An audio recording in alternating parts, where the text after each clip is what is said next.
And we are going. Go gadget game. I wasn't really planning on doing that alliteration, but it just worked out. I mean, that's how it be. Close up that tab. Hello, welcome to What's Up, everybody.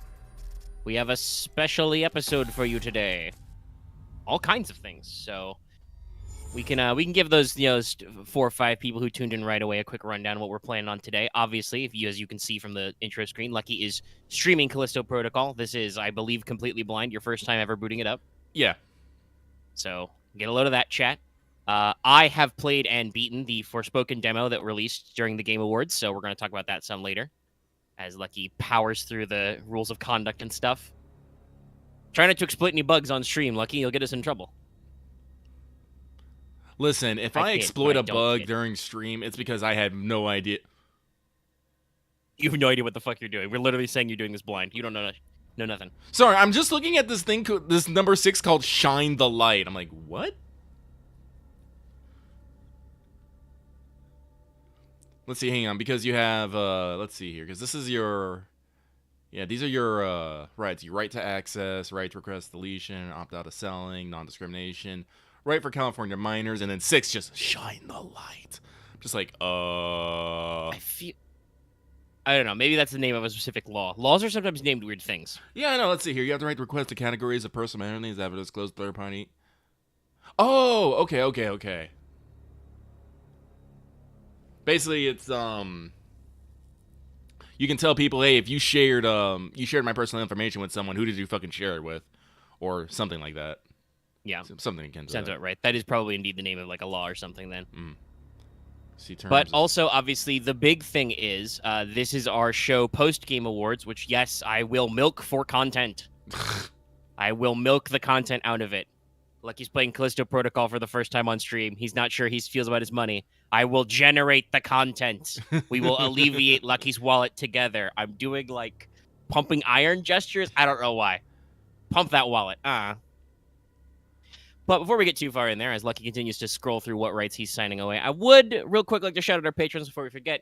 This show is brought to you by our lovely patrons, which includes, but is not limited to, Adam DeHarp, Architect 10, Lex G, Carlos, Dragon, Ferris, Jeremy Vasquez, Just the Fae, Jonathan Sandoval, Legendary Boss Hunter, Regent Raptor, Rise of Kenji, Rogue Robin, Shrevor, Shunfire, Some Guy Named Bob, Starting 20, and Varen the Crow.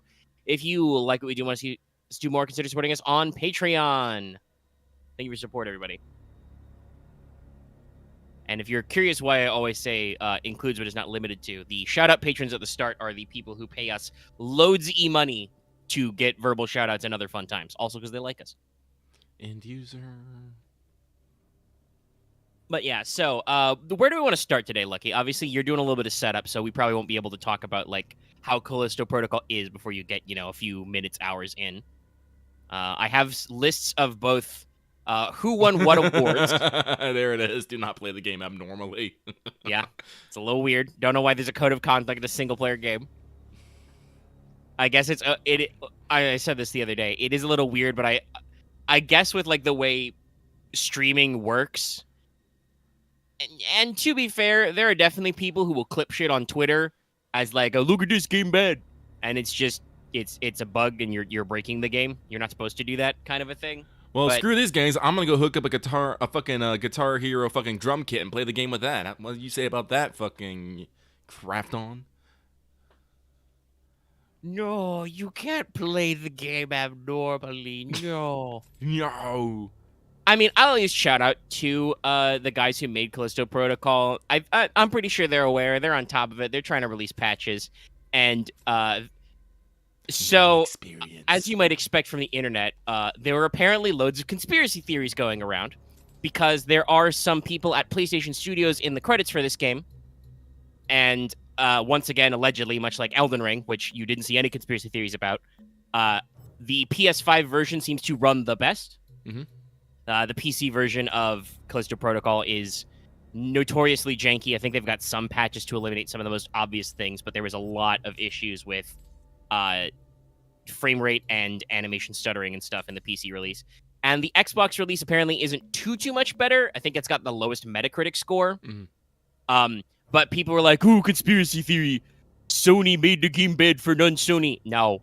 I I think it was Hey, we put it it in was like the director of Japanese. this game Hello. or something.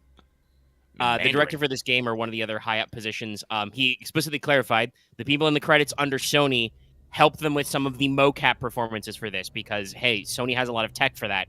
It's almost like they Ooh, don't want performance mode. whatchamacallit. It's almost like, you know, Sony is really good at this because they have a lot of studios who do a lot of mocap. Stares at Dead Space Death Stranding 2. Not Dead Space 2. Maybe we'll get a Dead Space 2 remake. I don't know. I still think that like there's I mean, I'm reasonably sure that this was shown way before Dead Space 1 remake was shown. Well, Maybe not before Dead Space 1 remake was in dev, but we got a teaser trailer for Callisto Protocol way back. Because I remember it. It was just basically a fucking vision of us, a picture of a guy with the fucking band on his neck just beating his head against the wall. yeah. So I don't know if it was always exactly tuned to be that way. There may indeed be some PUBG style assets in the game still, but I think they've known that they've had the Dead Space guy making the Dead Space game for a little bit.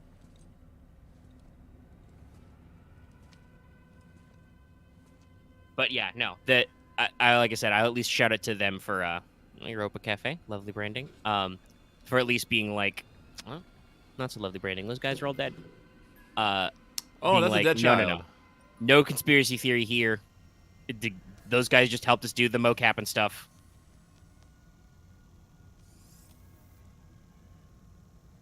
In general, like I said, I read a decent number of reviews on this game. What it seemed to me is basically like, okay, do you like the vibes of space horror? If so, Callisto Protocol is all right. It is a game you will probably enjoy. If you don't like the gameplay loops, or you're not a big fan of some of the space horror stuff it does, or you played Dead Space like last week, it's not really doing anything different.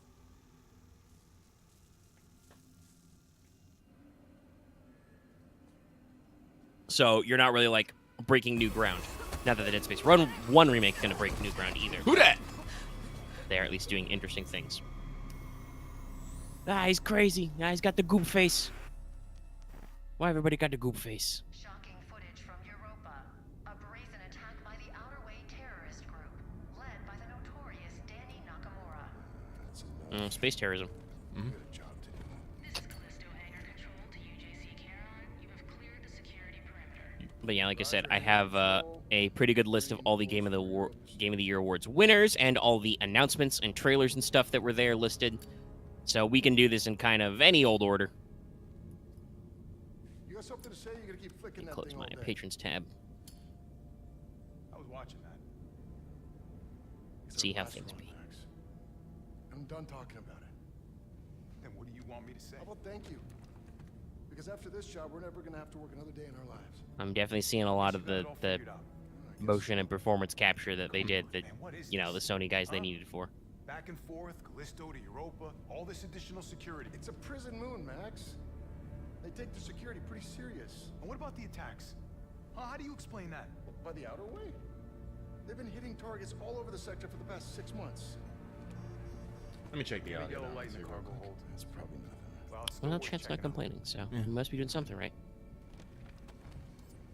You shouldn't worry so much. But yeah, like I was saying earlier before we were sidetracked slightly by all that murder. Murder. Where do you think we should start the show, Forward Lucky? starboard sensors are both showing errors. Go check them out. I'm going. We can talk about awards, we can talk about trailers. Like I said, I can talk about let's go Forspoken. with awards first. Alrighty, let's run them down. I got a list here. We'll probably skim over some of them. Overall, I want to say, you know, my thoughts on watching the whole performance. We did it in a VC. We had plenty of people there. You know, some people were watching it in their own time on like Steam and stuff for them Steam decks. Overall, I think this was probably definitely one of the better, if not the best, actual Game Awards shows they've had. Mm-hmm. It was 2.5 hours of actual show with some pre-show, and they were a lot tighter on ad breaks and trailer bundles and like messages from people. Mhm. There were no weird sponsor drop segments where like somebody did a fucking Zoom call in randomly. I think Jeff Keighley and his team did a really good job with the patterning where every time it was like a world premiere or a trailer drop, it was always 3 in a row, right? Mhm. It was like, here's our first world premiere, and then 2 more after that. Like, it kept the pace up really good. I agree with some people that I do feel like what we all thought were big, doorbuster reveals, and what people generally would think were big doorbuster reveals could have been paced out a little bit better. There is definitely like a mid tier in like the last start of the last third of the show where it's just like, okay, cool. I've heard the game, new IP in a fantasy universe like 4 times, Jeff. I could think they could have spiced it up a little with some of these trailers. Like, for instance, I think that, like, if I remember rightly, I feel like Hades 2 and Judas were, like, back-to-back. Which was, like, you could have spiced that out a little, Jeff.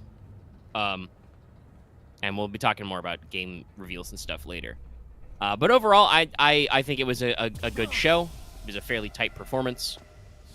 The only thing, is obviously there was a little bit of weirdness at the end, so security is going to be different next year. Oh, definitely. That could have gone very poorly, but it did not. Though, admittedly, I assume this is like a ticketed or invite-only show, so I think they're definitely going to be better about who actually gets on the podium next time. But yeah, so let's run down. Now, the way IGN's got this sorted out is we start, obviously, with some of the bigger boy ones. So we'll just start there to save my sanity. Game of the year, winner was Elden Ring. Didn't really shock nobody. I mean, I can't say it didn't upset anybody. I'm just gonna chuckle at y'all. The Xenoblade Chronicles 3 fans I know in our community are possibly slightly annoyed. They're very vocal about it, and I have to just chuckle at you because you're really into this game. And I know you spent a shitload of hours in it. The people picking the awards probably didn't have those shitloads of hours to spend, y'all. And I mean, I can say this at the top with the Game of the Year. There's definitely been some interesting reactions to the Game Awards in general. Personally, I'm kind of both weirdly jaded, but also, like, not cynical about it. I understand, and I understand deeply, ever since The Last of Us Part 2 won that one year, which is a thing that I don't think hardly anybody in the community necessarily would have thought of, especially considering I posted the list the other day. It was up against, I don't know, Animal Crossing New Horizons, the Final Fantasy VII Remake, Ghost of Tsushima, and the original Hades. Like, games that I think were generally, uncontroversially, really, really good and well-liked by the populace and very well-selling and etc. But The Last of Us Part 2 went for the fucking Oscar bait shit, and that got people in the industry, I guess. I don't fucking know. Damn! Fucking blowing up our space windows? Come on. Yeah, no, my ship just got fucking boarded, and so, I try to vent them, and they're like, okay, no, we're gonna vent you fucking too. This is why you always wear your space activity suit. Also, why don't you have, like, a quick close shutter on that door or window? Where's Space Ocean when you need it? Spoilers, there will be no Space Ocean. I've seen trailers for this game. Ship's caught in the moon's gravity. We're being pulled in. What the fuck are you on fire then? I don't know, fire makes everything cool. I guess they gotta, like, let you know that you need to climb before you explode or die or whatever. Oh, we're exploding and dying. No! Burning! Boy, that's a lot of fire. Do it a re-entry? That doesn't make any sense.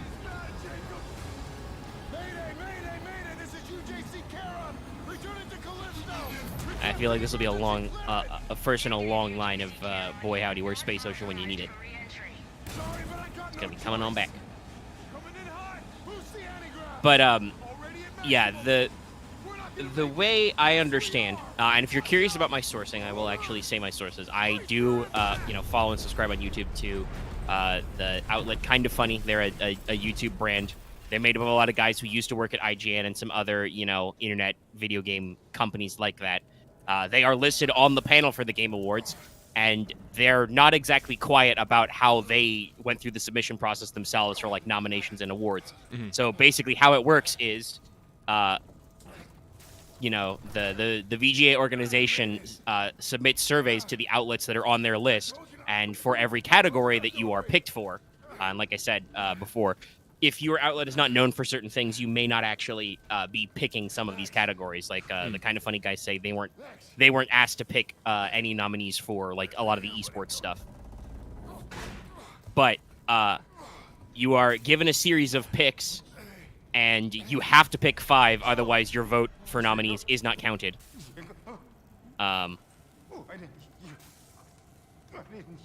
So, that's pretty important to take care of. Boy, that guy's pretty fucked up. You fucked up. Maybe that's why you should wear a helmet.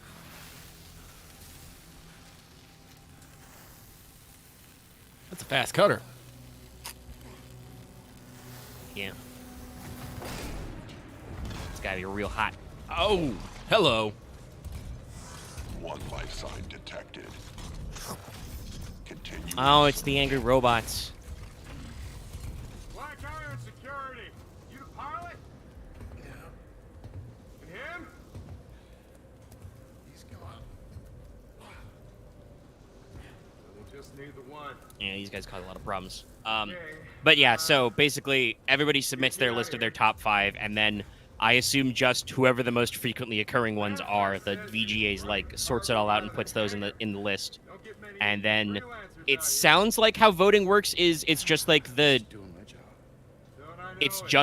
way the audience picks the votes, the public. It's just that the panelists are weighted more, but once the nominees are locked in, your outlet or organization picks like one in each category. I kind of hope it's got like runoff voting or like ranked choice voting, because that's usually like better. But it might just be pick 'em and go for it, because that's how the public facing vote works. But I want to say this: like if you are out there and you are upset that your game got in a category but didn't win, I want to put it to you this way: there's a fuck ton of outlets on the panel list for the Game Awards, right? All over the world. There's a bunch in America, obviously, but there's plenty in Japan, South America, Europe, other parts of, Asia and stuff like that. There's a couple even in, like, the Middle East and some African countries. Out of a choice where those outlets were asked to pick 5 on a list, your game name came up enough that it was in the final nominees. So Xenoblade Chronicles 3 was, or 6 in that case, because there's 6 slots, but still, Xenoblade came up enough among all the outlets in their Game of the Year pick for it to end up in the final voting board, which means a lot. Enough people were thinking about it to put it there. But yeah, Elden Ring won. I think I said not last night, but the night when it happened, that makes a lot of sense. If you want to talk about a game that really, I think, defined this year in gaming, it probably really was Elden Ring, right? It released fairly early in the year, and it's been keeping a lot of momentum. It's one of, Elden Ring's best-selling games ever. I admit I did see some weird takes where people were like, ooh, if Elden Ring gets new DLC next year, that could mean it'll still be the best-selling game of that year. It'll outsell everybody. I'm like, okay, just because Elden Ring did get a lot of momentum early and, like, got big in there, it doesn't mean that, like, Final Fantasy 16 won't get that kind of action. If the Final Fantasy 7 sequel comes out, it won't get that kind of sales, right? Like, obviously, I think 16 will be limited in the initial year, depending on how long the exclusivity is for, like, when it comes to PC. But it is coming to PC. Elden Ring does have the advantage that it's multi-platform right out the gate, but there's probably even still some multi-platform releases next year that could sell a lot. I don't know. But yeah, definitely I think defined a lot of the year there. Elden Ring also took home Best Game Direction, which is standing for Outstanding Creative Vision, Innovation, and Game Direction and Design. Miyazaki-san came up on stage to accept that one as well. And I think that's definitely a fair win as well. You know, I think you even talked about this. God of War Ragnarok doesn't necessarily go too far from what they did with 2018. With, you know, the new God of War. Was the big boy prison man.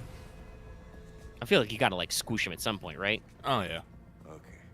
Or he squishes himself. I don't know. There's gonna be some squishing going on here. Listen, this game is partially being sold on how, like, gory and gross it's supposed to be. There's gonna be some squishing and some splooshing going on. Those robots are gonna flatten some people. I'm just wondering how I'm just a humble cargo pilot who gets fucking put into fucking, you know, prison. Super space prison? Yeah. Yeah, I don't know. I get... What'd you do an illegal landing? Well, we technically did, but we were on our way. We were on our way to the planet. Inmate 532-521. Dr. Caitlin Marler, and as per Article 412 of the UJC Penal Code, you will now be fitted with a core Where's the device. medical check? Doctor, he's not in the system. We don't know. Just prep the device. God damn, they're just like... He's not in the system, whatever! I was like, okay. I intend to faithfully I feel like there is some unsubtle critique of our prison system here. Probably. Which, hey, fair. I'm a criminal justice major, I know. But also... Yeah, you ever hear, like, rating? I guess there's no rules in space prison. Doctor, he's flatlining. Injector.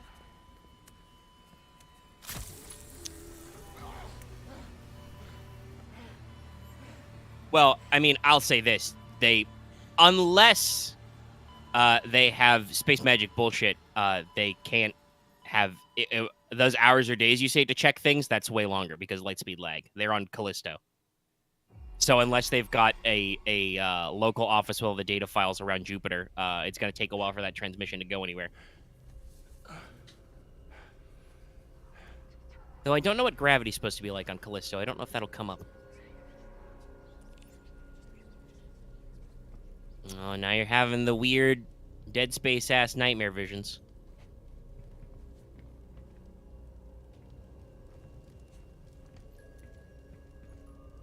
At some point, you're going to get your head shaved, pretty sure. I'm pretty sure I'm in a fucking dream right now, and then I'm just gonna wake up in the fucking jumpsuit and fucking head shaven. Makes sense. They did staple your HP monitor to your brainstem there. Seemed super sterile.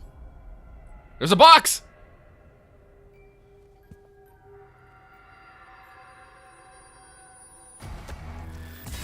Is it? No, it's the creepy child box. Oh man, I called that shit. It's the box of demise. Rah, space zombie. So they shaved your head, but not your beard. I'm not a fan of this look. You should have shaved everything. Well, to be fair, I'm not a fan of beards in general. I am also not a fan of beards. Because my hair grows so fast, I'm in the perma stubble category, but... Also, do you think we could have picked a better acronym than BIP? Black guy in prison?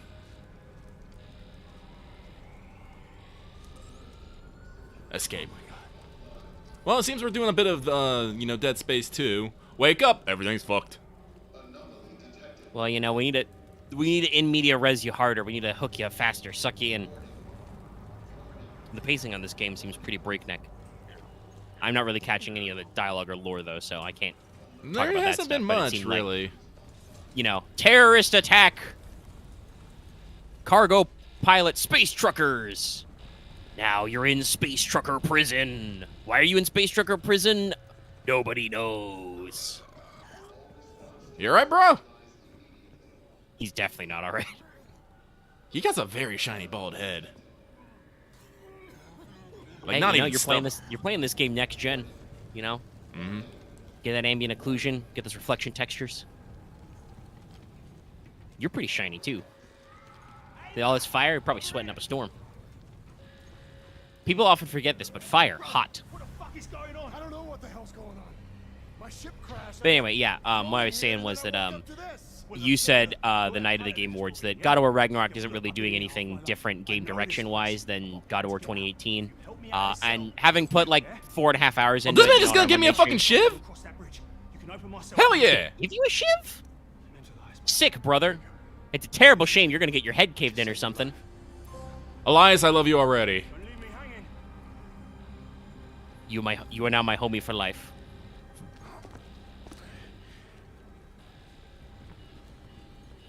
Which won't be that long. Nice. But yeah, so Elden Ring won Best Game Direction. Seems fair. For Best Narrative, God of War Ragnarok won. God of War Ragnarok, by the way, was the most winning game of the night. It did not win Game of the Year, but it won the most awards at, I believe, 6 total. I think Elden Ring was 4, and then number 3 was tied with both Stray and Final Fantasy XIV. This has indeed caused some people on the internet to be slightly nettled. Mostly the Stray thing. I don't think anybody's mad that 14 won the 2 categories it won in. I mean, no, I think. Well, I don't know. I'm probably sure there's some 14-year-olds on Twitter getting mad that Fortnite didn't win yet a win, but I think that's probably about it. I don't know. I kind of hope they have enough self-awareness to understand why the Game Awards wouldn't pick Fortnite. But they're 14. They might not. The Genshin crowd is probably not mad because they still won a award, so they still got not enough currency for a 10 spin. Didn't Jeff Keighley actually mention the fucking bot situation? Yes, too? he talked about in the Player's Choice Award that Genshin won after they stripped out the bot votes. Some people have interpreted that as only Sonic was using bot votes. I would not interpret it that way. I would just say that, yes, of course, the fan base for Genshin Impact is bigger than for Sonic Frontiers. Yeah. And oh, hey, shit. no offense if you were down to clown with Sonic, if you voted for it. I was, still pushing Stray because cat game sweep, Stray sweep. Mm-hmm. But some people voting for Sonic were not very nice on the internet and may have implied various, quality-based things around creed or race or whatever, or monetization method, which may have agitated the Chinese fan base, which is very large. Mm-hmm. There's a lot of people in China. So, yeah, no, I think even people who aren't really into 14 are like, yeah, no, it's just fine. It deserves those awards. I'm still a little... I've talked about this. I'm a little nettled that that Cyberpunk didn't get picked for like best ongoing or something, but maybe next year with Phantom Liberty it'll at least get the nom. Like I understand that the gaming journalism industry is petty. And yes, I will phrase it that way. I will phrase it that you're petty because people are upset about how that game initially played, and I even saw some people might have being like, you never forget your first impression. And I go, well, guess what? My first impression was fucking great. Eat my nuts. I've also joked with some of our people in the audience because for some other things later, some people got a little agita about some of the Game Award wins, God of War winning some of these because it won a lot. This is an interesting mechanic. You got some dodging? Well, yeah, no, you move with the left stick, but you can dodge with the right stick. And there's no timing window. You just have to be fucking holding it. Oh, okay. If that's the case, then I probably see what people are saying. If you like this system, this game is probably fine to play. But apparently that core mechanic does not change a lot. So if you were not down to clown with this system, you're going to be doing a lot. Seems interesting, though. Yeah, definitely seems interesting. But yeah, as I was saying, some people in our Discord were a little agitated at some of God of War's wins specifically. And I had to be out there like, listen, guys, it's okay if you're upset. I get it. Don't start a train of complaints in my Discord games channel because you will not fix the Game Awards that way. Like, and I've said this before. I'm not always 100% behind the Game Awards and what they're doing and all that other stuff. There's going to be a couple of awards we might have a little bit of contention about. There have been, prior years where some stuff has showed up, but That's our first stop. Meet me there. How? Elevators that way. Take it. vibe-wise, like, what the industry is about is definitely some different stuff, and I saw some people talking about, like, with Cyberpunk, and I said myself, I would start the What's Up with an Omega and Lucky Game Awards, but one, that would require us to remember how a year works. yesterday, last month, last year, who knows? And two, I'm gonna be honest, some of y'all probably wouldn't like my takes as much as the Game Awards or Lucky's takes. Omega's Game of the Year, probably Cyberpunk again. I put like another 100 hours into that game this year. I don't think I have played any other game quite as much, other than maybe if you tally up my my hours in 14. So like, yeah, no, it be how it be sometimes, but yeah, hopefully with Phantom Liberty we can get a little bit of acknowledgement, much like how they did at least acknowledge Cyberpunk by nominating it for Best RPG, even though it didn't win. But Best Narrative went to God of War Ragnarok. People are pretty mostly happy about that. Like I said, some people were kind of nettled that Elden Ring got nominated at all. Other people were like heavy pushback. I still think that while obviously Elden Ring does have some interesting ideas to tell in its narrative, and it certainly has a rich backstory, I have also put a decent number of hours into the game, and I feel kind of like its storytelling also still isn't that unique. FromSoft has fundamentally been telling this story for, like... I'll be generous and cut Sekiro out of that, because that does actually have a different narrative conceit. So, like, 6 games? Yeah, this is, like, the 6th time they've done this. You are a special but not special boy. You must gather all the specials and defeat these bosses who sound really cool to become the specialist boy. Go forth. Become special. That's all it is. It's the same every time. And I'm okay with them not taking home the narrative. Honestly, all the games that were nominated seemed like they were really rad, though. Best Art Direction went to Elden Ring. Creative or Technical Achievement in Artistic Design and Animation. This is another one that's completely legit. FromSoft games and a lot of their Soulsborne games in particular ooze design and art direction. The art team is going fucking crazy.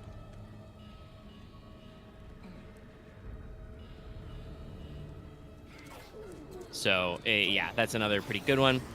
Now, this is kind of the one that people got a little up about. Best Score / Music. Plato Requiem, Elden Ring, God of War, Metal Hellsinger, and... Damn it. I believe it was Xenoblade Chronicles 3, because I'm going to be real. You want to talk about snubs? IGN just wrote the composer's name and did not write the game down.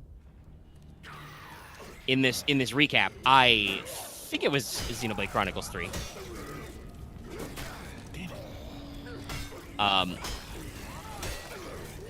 But yeah, so God of War won this one. It shouldn't surprise too many people. Bear McCreary was in the house. He hurdy-gurdied his soul out. So, and technically he accepted the award, so good on them. I know that a lot of people are kind of sad or disappointed that Sonic Frontiers didn't get nominated. I totally see that. I do kind of feel like that has a lot to do with the fact that Sega, for Sonic games, has not really been putting those games out early to reviewers. I think the embargo for Sonic Frontiers ended like a day before the game came out, barely, like 24 hours before it was live. And there were some general confusions there and stuff. I'm going to guess that probably means that a lot of outlets didn't have a lot of time to have people really get into the game and vouch for its soundtrack. It is possible that it might come up for it next year. We'll see. It might not, because it came out around the same time frame as God of War Ragnarok. Sony and Santa Monica Studios was shopping around God of War Ragnarok ahead of time. Like, I know some people talk about like recency bias, but like, legit, that you guys can find the tweet from Jeff Keighley when he got his early copy, right? Right. That was like a couple of weeks before the game came out. So outlets had plenty of time to appreciate those games. I do kind of feel like maybe this is one of those cases where the industry gets a little up their own ass. You know, I'm sure Metal Hellsinger was cool. It certainly was a game all about music. I don't know how many of these video game outlets actually care about metal music. I think a fair amount might. They might. So I don't know for sure, but yeah. And again, like, some people were like comparing lengths. Apparently the God of War Ragnarok soundtrack is only like a couple of hours all told. And it's got a limited number of select tracks. That said, I'll have to pay close attention when we're playing again next Monday, but I felt like when we were playing the first time, God of War doesn't seem like it does a lot of, like, background looping tracks when you're out and about in the world, right? No, Or if not it really. does, it's very subtle. Most of the music cues are for, like, cutscenes and big boss battles. Yeah. I knew that was gonna happen. But for comparison, like I also put out there, Plague Tale is an amazing soundtrack. It's the music pieces they belted out for that one are fucking phenomenal. It's technically like 30 minutes shorter than God of War, and I know that game is significantly shorter than God of War to play as well. So it's all about how you use it. It is kind of a shame that, you know, again, that Xenoblade Chronicles didn't win, I'm sure, for some of you, but again, enough people thought it was a banger enough soundtrack to nominate it, which is saying something. And I said this last night. I bet it didn't win because the soundtrack is like 60 tracks and is 12 hours long. That means that there are going to be people out there picking these votes who didn't have 12 hours to listen to all of it. Gonna be real with y'all. Some of these classic JRPGs are a big time investment, and that's gonna like narrow their audience appeal just a little bit, you know? Yeah, it's like I said, it's if you think about it, it is just a pleasure to be nominated. Best audio design. I think this one was a little bit of a surprise. God of War Ragnarok took this one. I think it does have some good audio cues. And sound design seems pretty good, but I could have gone with some others as well there. I'm trying to remember the nominations for. It was Modern Warfare 2, Elden Ring, God of War, Gran Turismo 7, Horizon Forbidden West. I am a little shocked that Elden Ring got on there. I have been playing it. I don't think it has the, like, greatest sound effects. A lot of their sound palette is pretty similar to previous Soulsborne games. You got magic sound effects, you got sword hits and stuff. Yeah, no, I do remember on that one. I thought definitely like Modern Warfare 2 or Gran Turismo was gonna do that because, you know, gun and engine sounds, you know. Yeah, and those games definitely do put their fucking extra effort in there. But no, I guess people really did like what audio cues there were in God of War Ragnarok, and it might have dovetailed a little into a future award about best accessibility as well. Yeah, I think I went with Horizon Forbidden West because they also lean pretty heavily on their audio cues. So, best performance. First of all, I just want to say I do feel kind of bad for Horizon Forbidden West. I know they got a lot of nominations, but they didn't take any awards, and I feel like they knew they were going to take any awards because I want to point out out of the 5 people nominated, only Ashley Birch wasn't in the house. They had to show a stock photo of her because she was not in the audience. I don't know if she was busy doing something else, but the fact that like she didn't actually come makes me think that like I suspect Horizon knew they probably weren't gonna be first up to win anything. But our winner was Christopher Judge, playing Kratos for God of War Ragnarok. Dripped out to all hell. Yep. Had the longest speech of the night. People were cracking jokes about it later. But, you know, he was the first one to get up there, and he's talked at length about how God of War has really been a very emotional thing for him. You know, very, very tied into his stuff, talking with all the group and stuff. And, you know, he had some zingers. Motherfucking beast. Apparently he gave Sonny Suljic 2 words of advice. Hire me, don't be a douchebag. Solid advice. But yeah, he took it home, and that seems to resonate with a lot of people. So I think for us, this is our first one where both of us were kind of like, Games for Impact, this had 6 nominees.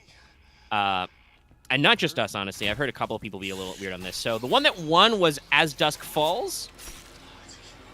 And while certainly a very interesting game, a lot of people have talked about how it has a lot of really interesting ways to like play with people and experience the story different ways for like different levels.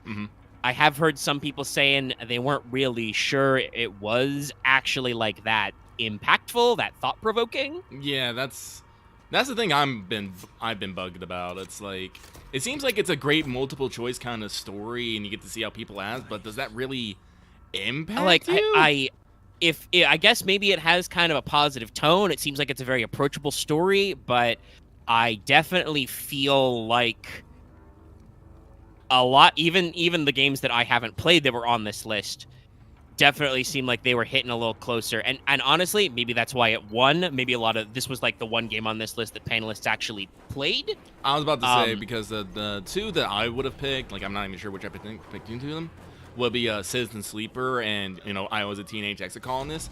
But I have a feeling that people didn't want to play them because people don't like to fucking read. Because those are both. Yeah, and those also are both I could definitely see text heavy. Both of those games also, they are definitely, I know from what you've said about Citizen Sleeper and I've seen about it and from playing Exocolonist, those are heavy hitting games. Not everybody's going to want to play those, right? Oh, yeah. Like, those can get pretty serious. I had to, like, tune off from Exocolonist for a little, and I'm still playing it very sporadically because, it really got me going emotionally, and I got really into the heavy hit, and I had to relax a while. Yeah, no, but that's what I'm, like, saying. Like, I'm really shook that, Yeah. Again, as does Falls Grounds, I'm just like, wow. Pleasure to be nominated. Again, the fact that enough of these outlets around the world thought of Citizen Sleeper or Exocolonist to put it on this list, or at least enough of the ones that were polled in the Games for Impact category who know these kinds of games were thinking about it, that's still pretty good. This one's definitely one where I'm kind of like, I feel like this is a little bit of a miss. Best ongoing game, Final Fantasy XIV won. I don't think that was a huge shocker for nobody there. Best indie game, winner was Stray. No big surprise there. Well, not to you or me, but some people are nettled about this one. I don't really know why. I guess it's because they're not cat people, but, like, if you want to talk about indie game, technical achievements, being creative, Stray was really on the nose. It had a kind of interesting, post-human setting, right? With the different robots and what's going on there. It had some really striking visual style, like from where the wall was, and then the domed city, and then obviously how the game ends. And also, it was a perfect cat simulator. You were the cat. You did cat things. And I think it had a really impactful story because, as we said, the cat was just a cat. You didn't really speak or anything. You're a pretty smart cat, obviously, but as the player, you got to put a lot of how you feel about and how you reacted to that on yourself there, because cat don't say shit other than meow. Meow. And again, like I could have pulled for Cult of the Lamb in this category as well. I did really like that game. And they fucking showed up. Their representative was also dripped out with the fucking plush. I think you saw him in one of the overhead cams. Yeah. So shout out to him. Shit. But yeah, I have no opinion on Neon White yet, but it is coming to PS5, so I will form an opinion eventually. And who knows, maybe the fact that it was only on Switch during this voting period could have got him. But next was also Best Debut Indie. This was also taken by Stray. I do know some people were kind of surprised that Vampire Survivors didn't take it because that one seems really popular out there in the internet, right? Like a lot of people have been like playing and streaming it. They had a announcement that they were on mobile now, for instance, at the Game Awards. But also, I'm kind of not really shocked because I don't feel like there was any, like, real buzz about this game in the traditional sense.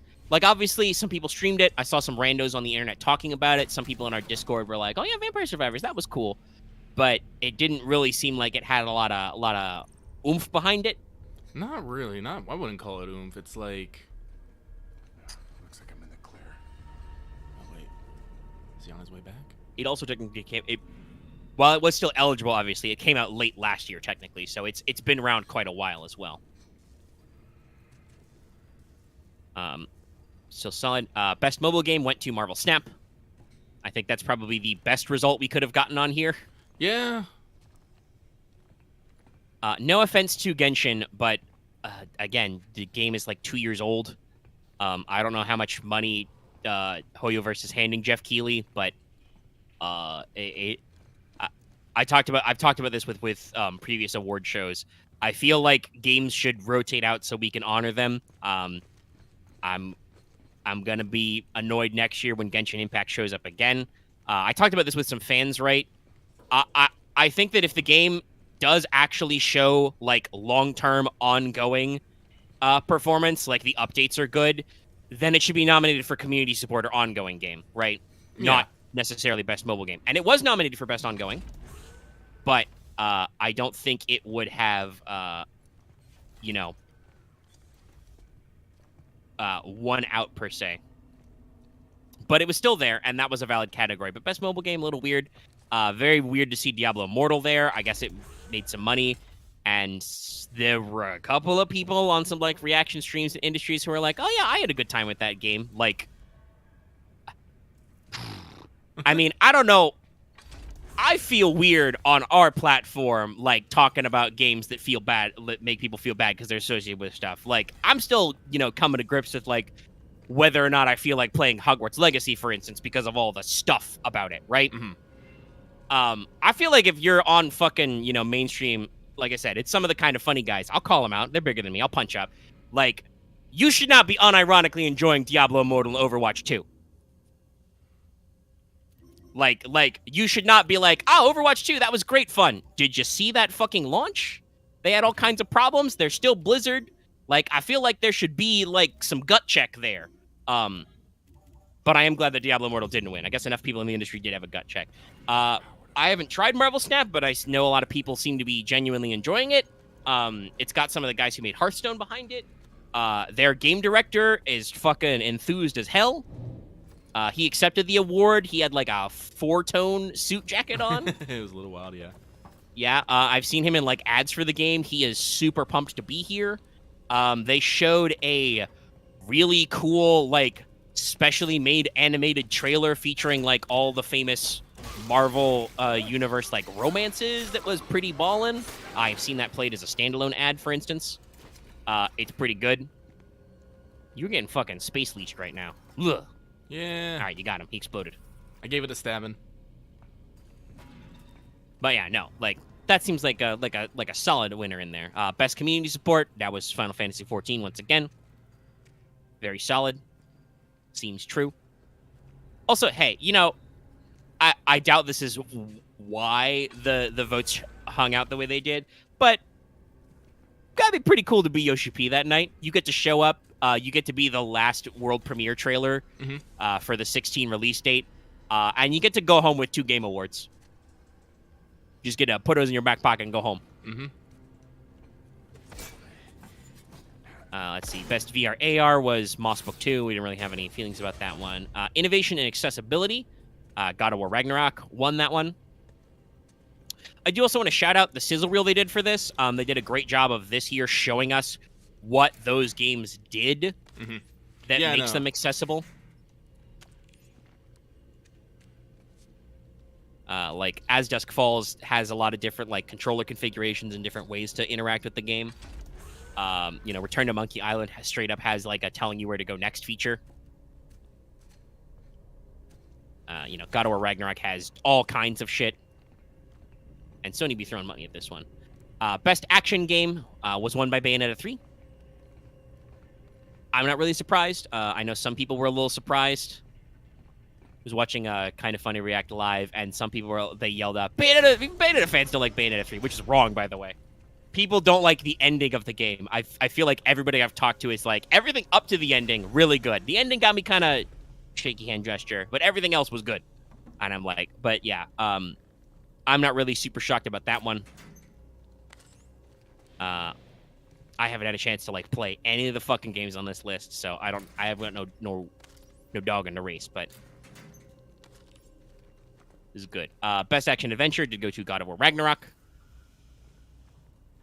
Best RPG went to Elden Ring. Again, kind of expected. Pretty cool to see some of these other games nominated, but Elden Ring is a RPG-ass RPG.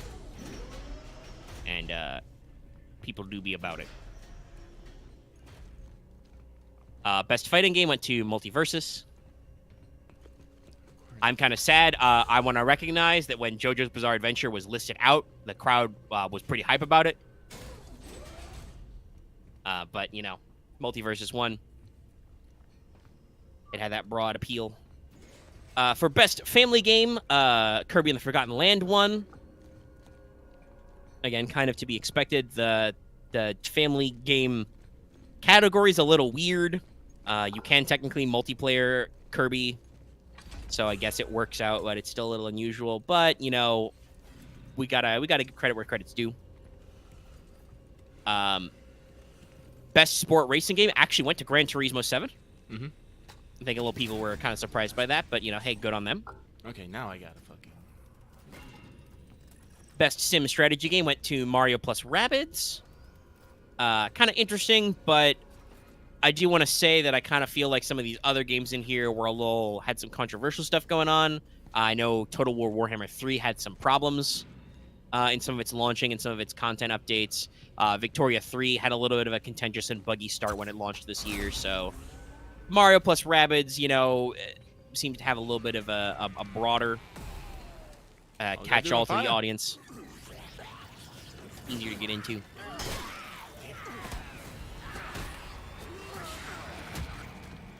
There's a flaming man trying to punch you.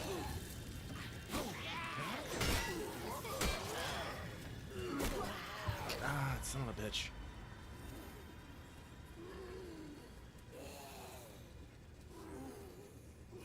Yeah, I mean, you're just dead, I guess. Mm-hmm. That last one didn't really seem that flashy.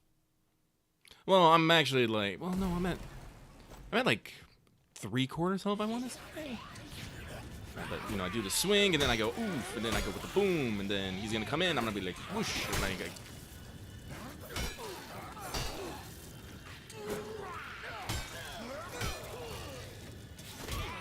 I will say, there is definitely, I think, something actually slightly different about this game's aesthetic. You're just beating up this guy with, like, a pickaxe right now. yeah. I mean, I'm not against this playstyle right now, but it is. I'm still trying to figure out, like, apparently you can't, like, dodge twice in the same direction. You have to alternate, and then I'm like, in the middle of combat, that seems a little rough to me. I'm like, wait, what am I doing? Yeah, you gotta find the rhythm.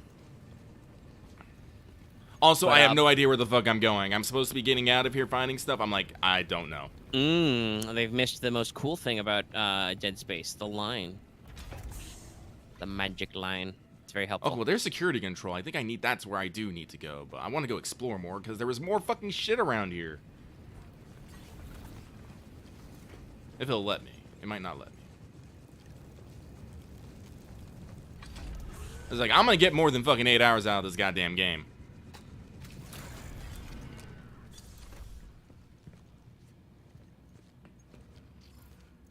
But let's see, what's next? Best multiplayer, Splatoon 3 won. This is another thing where I know some people were a little shocked. I'm not really shocked. I don't really hear anything bad about Splatoon 3 overall. I know that there are some complaints about some of the, like, the specific event stuff Nintendo has done with the game, but I feel like it seemed like it sold well, and you know, people are still playing and they're still releasing content for it, so it's as good as winner as any. I don't think I can get that far. And then there's a bunch of esports and content stuff we will skip. I'm glad that they literally, like, did all the fucking esports, like, in the fucking pre-show. And we're like, we're done. We're moving on. Back to back. No, they just are like, all right, we're going to do our esports one real fast. We didn't even, like, read the nominees or anything. Just like, here's the nominees. The winner is... Again, Jeff knows. They figured out some of this pacing stuff. So the last two then are most anticipated game went to Legend of Zelda Tears of the Kingdom. Fair? Fair. Very fair. Considering the competition was, to remind everybody, Final Fantasy 16, Hogwarts Legacy, Resident Evil 4, and Starfield, and then obviously Tears of the Kingdom. I believe that means that's like 2 years in a row the Breath of the Wild sequel's been most anticipated. Seems right. I mean, they I have think had it's, to delay that game a little. I think it's anticipated. Well, I think the thing with Tears of the Kingdom is it has the benefit of everyone knowing it's been a thing, it has been a thing, but Nintendo was fairly close-lipped about all the stuff, all the delays, so people are just literally vibrating to get it. Yeah, they've been playing marketing pretty close to the vest. Like, for instance, 16, you know what 16's about. It looks like a great game. A lot of people are very interested in that game. It's been a long time since there was a mainline Final Fantasy title. But, like, that's the thing, like, every time they, like, do like a trailer drop, heckin' Yoshi P and the Business Unit 3, like, release a bunch of interviews that give you even more information on it. They're they're not shy about the game, so people So are pretty. people on are point. hype about it, but they're definitely like they understand what they're getting into. Same with like I think Resident Evil 4. Like people are obviously down to clown with that game, but it is the Resident Evil 4 remake. You know what's up, and some people All right, aren't going to be there for it. I've already talked about how Hogwarts Legacy is in kind of a weird place, and I'm going to be real. I think Starfield's in kind of a weird place. They delayed it to not have it go against God of War Ragnarok, probably rightly so, because it would be a Bethesda title, and there would be, you know how we talked about, you know, the fucking don't play this game abnormally code and all the stuff in Callisto Protocol? There would be 5 billion videos of all the dumbest glitches in Starfield day one on the internet. People playing like review copies and early betas and shit would be racking it up. They would be compilating that stuff ready to Oh man, go I'm for the checking it back clicks. here. Okay. So, like, I understand why you would not want to do that. And honestly, there's something very interesting going on here. I think we can talk about this a little, too. You'll notice that despite the fact that Phil Spencer was in the house, there were not really any big trailers or reveals or news about any first-party Xbox games at the Game Awards. Honestly, Phil Spencer did not look that happy to be there, if I'm going to be real. No, I don't think he was happy. I believe it was either earlier that day or the day before that the Federal Trade Commission, the FTC, officially filed a suit to block the Activision Blizzard King acquisition. So I think in general, Xbox seems like they're playing a little on the defensive. They haven't had any really banger games in a while. As somebody brought up, they don't have any Game of the Year wins. I don't even know if Xbox first-party studios have any Game of the Year nominations. At least that were first-party at the time. I think Skyrim did win one year, but that was obviously before the acquisition, you know? So they're in kind of a weird space where, like, I think they are making some of the better, like, business moves or like have the better some of the better like back-end tech for reasons I'll get into in a second. But I don't know if they're just not having the same effect on games, and I kind of feel like they're trying to just spend money their way out of that problem by just buying the biggest game studios they can. Which I'm sure will kind of work, but it definitely like it causes these conversations to come up. So the FTC thing is really interesting. I've done a little bit of reading on this. Obviously, there's been a lot of back and forth about the merger. Sony is obviously very upset because, in case you can't tell, they have a very close relationship with Call of Duty. They have had for years. Call of Duty has almost always been the better on PlayStation or play it first on PlayStation release. And now, obviously, Xbox threatens that. And they've gone kind of back and forth. The original number released was that Microsoft and Xbox approached Sony with a 3-year deal. Now that I think they've upped it to a 10-year deal overall that's out there. It hasn't been agreed to yet, but they're offering. They also, I guess, to kind of like... it feels like both some, like, to pay lip service, but also to taunt. They've included Nintendo in this deal. Despite the fact that I feel like if you tried to run a modern Call of Duty on the Switch would implode. They might try to do it through like maybe some like cloud, some cloud stream or something. Yeah, they maybe. could cloud some of it. All right, But obviously that not I don't believe that Nintendo or Sony has agreed to that binding agreement yet either. But I've done a little bit of reading about the FTC suit, and it seems predicated on basically 2 arguments. The FTC asserts that they are suing to block the trade because, one, basically the only thing stopping Xbox from degrading their games, quality of their games on Sony platforms and Sony marketplaces is just they said they won't, which is there is nothing legally binding about that at all. And 2, and to be fair, I will phrase this way. The second thing seems to be that the FTC has misunderstood statements that Xbox gave European regulators about the ZeniMax merger, where Xbox claimed the FTC said that Xbox claimed that they would keep Bethesda ZeniMax games available for free, which they are not doing with big games like Redfall and like Starfield. And then even the European Union, the EU guys who got those rents had to clarify, no. Microsoft didn't necessarily tell us that. They just said that they would continue to honor ongoing commitments, which they obviously have, So, obviously, some of that will probably get hashed out in, like, court proceedings. That said, I will say, The FTC is not wrong. Xbox talks a big game. Phil Spencer is on record saying in interviews they don't need to go exclusive. They can make their money back without going exclusive. There's no reason for them to make it so more gamers can't play their games, and that is not what they are doing. Yeah.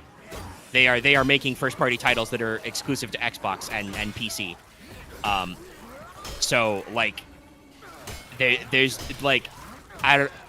definitely some two-facedness, and I would love for that to come out in a like government hearing for them to like acknowledge that they have not been 100% honest about it. Sony isn't necessarily honest about other shit, but I feel like they're not openly saying stuff anyway. They're not making public statements about like where their exclusives go. I also want to talk about a technical issue. Some people have brought up like, oh, well, does this FTC suit mean the God of War gotta be on Xbox? Hey, joke's on you. You can play God of War on your Xbox because Xbox has this beautiful thing where they're integrated into like games with Windows and stuff like that. You can just play PC games on your Xbox. I can't play Steam games on my PS5, right? They don't go that way. I would love for it to go that way. Sony, if you can get behind that partnership, or, you know, I don't know, if you guys want to dunk on Xbox, call up Valve. Like, Okay. Give me that fucking functionality. Like he's starting to find his groove. It's very hard to find this groove. They say you just have to hold it. I'm not believing this. I've been holding it and I just get smacked in the fucking face. Yeah. But like, this does mean that because most Sony PlayStation exclusives are timed, they end up on PC eventually. One of the announcements we got at the show, for instance, was Last of Us Part 2 on PC in March, for instance. Fuck it, I'm just gonna go. Yeah, that means that you can do that, and that doesn't go both ways. So I think there is an argument there that, like, just because of how Xbox has handled their tech base, PlayStation first-party games anyway, are more accessible on Xbox than the reverse. I don't know how this is going to shake out. I don't know what's going to happen. I feel like it's, honestly, the people who get worst off for this is Blizzard Activision if Microsoft doesn't acquire them, because it seems like a lot of Blizzard and so on getting their act cleaned up is reliant on the fact that Microsoft is going to hand them a lot of money and then come in and kind of like clean house a little bit and like reorganize things. And if that don't happen, a lot of people should not forget some of the sins that they have committed in corporate. And you know, I feel like it's gonna be bad for their reputation once again. Mm-hmm. And obviously, I've talked about this. I'm not pleased that I'm gonna have to play Starfield on my PC. I'll fucking do it, but like, I'm not buying an Xbox for any of these games. Xbox doesn't have good enough games for me to want to buy an Xbox, because I can just play them on my PC eventually. I think they are doing good things with their commitments to day ones for Game Pass, which is really interesting, right? And I feel like Sony has basically been like, we don't need to commit to day one releases on PS Plus, and maybe they don't. I'm hearing news stories that Sony's officially saying they fixed their supply problems. The supply is going to go up. If that's true, PS5 is going to have a banger year next year, if they can actually get more PS5s into the wild. But it's just very weird overall, and just it's so interesting how, like, somebody even brought this up about the Game Awards, talking about like Xbox not having anything to show. Like, just I think like 4 years ago, they had Sony, Xbox, and Nintendo reps all up on the same stage together, being like, yo, we're all in games together, we're just here for the players. And now I think the console wars this year have become, once again, probably the most fractious and contentious they have been in years, right? Right. Well, I think, well, like I said, it's this whole merger thing, really. Yeah, and I understand if Sony's corporate guys feel like they're being personally targeted here, right? Like I said, Call of Duty and Activision have had a very close relationship with Sony. Destiny, for instance, was another game that was greenlit by Activision, though that Bungie did eventually, you know, kind of buy themselves back for. And now Sony has acquired Bungie. By the way, once again, I want to throw out, the internet is like huge exaggerators and hypocrites about all this. Like, a lot of people are like, whoa, what about Sony acquiring Bungie? Guys, that's... Acquiring Bungie, who just went independent, is very different than acquiring Blizzard Activision King. You understand that there are 3 different game studios named in that acquisition, right? Mm-hmm. Do you know how much fucking money those companies are worth? What games they're making? It's very different. Also, you're not going to lose Destiny 2 on other things. Maybe Destiny 3. I don't fucking know. But yeah, it's just, they're just going to keep doing the thing they were doing already with Activision. But yeah, it's a pretty wild and wacky time. And our last award, I think this is the other one that you and I are both a little nettled by. Definitely a little sad. Was Best Adaptation. Arcane won. Wasn't a real surprise. I think it was a run between Edge Runners and Arcane. And I'm gonna guesstimate it's probably because Edge Runners was anime and it was very cyberpunk that maybe some people were not as into it or didn't end up watching it. Just because it, you know, it adds a little, right? There's some sex, drugs, and rock and roll in there. Mm-hmm. I can understand that people being a little turned off, but I am once again very sad that Cyberpunk doesn't get the love it deserves. They had a fucking CD Projekt Red was out there, you know, balling. That was that lady in the kimono you saw somewhat. She was from CDPR and was their representative for Edge Runners. And Yeah, she was actually sitting right next to the guy from who did Arcane. yeah, probably group them similarly so that they can get them all in the camera shots. And I want to say that Cyberpunk, we're not sore losers. They said that even though they didn't win anything, they still put the game on like 50% sale. Yep. They just celebrated their 2 years. It's officially year 2. Almost there. So, I mean, you can watch Edge Runners first. It's a prequel, so it won't actually change anything. The in-game missions that are tied to Edge Runners hit better after you've watched it. Because I played the Edge Runners patch updates, which includes a gig that's tied into the story and has a little preview ahead of time before watching it. It works as a teaser to get you hyped about it, but it will not resonate as much with you until you go and actually do it. Thank God that they added glam in Cyberpunk, so I can rock David's jacket wherever I go. Mm-hmm. Someone's about to fucking jump out at me. There you are. Of course. I mean, that shouldn't make people uncomfortable to pick it. It's supposed to make you uncomfortable. That's the point. Well, if a cold fictitious expression of, you know, bad shit happening to people sets people off, I don't know what to tell you. I really don't. I'm also gonna be real. I don't feel like I haven't watched Arcane yet. I know that it's beautiful and it's got a lot of stuff going for it. I don't feel like that's necessarily a feel-good story from the way it's framed. Like, it seems cool, but like I feel like there's a lot of like emotional tension and stuff going on there. All right. But yeah, no. Arcane 1, that is okay for them.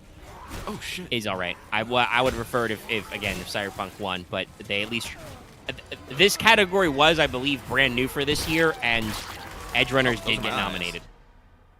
Oh, you need those. You need your eyes. Oh, I did a double thumb. Chat, remember to support us on Patreon and consider sending in your super chats now because it's entirely possible this video will get hella demonetized. Actually, I didn't think about setting the gore level on the fucking monetization levels. I just realized. Might have to. Well, we'll see. We don't usually get bangled too much. Hang on, let me see. Honestly, we get fucked over by in-game music way more than in-game content. Tells you everything you need to know about the state of what corporations care about. Unfortunately, yeah, I don't think. Blood and Guts? Maybe if you maybe we'll care if you get 10,000 views. You used a song. Fuck you. I don't care if you get 1 view. Yeah, I'm trying to hit this fucking button and it's like, no. I go down again. All right. How long have you been going for? About an hour. Okay. I want to take a quick break. Go I'll for leave it. you I'm with gonna keep Lucky and trying his to dodging. And then we could probably hit up, again, either I can talk about the Forspoken demo or we can talk about what was announced at the Game Awards. The cool shit. The thing that nobody is upset about. Probably. Oh, I'm pretty sure people are upset at things that weren't announced. Fair enough. But I'm going to pause the auto and be right back.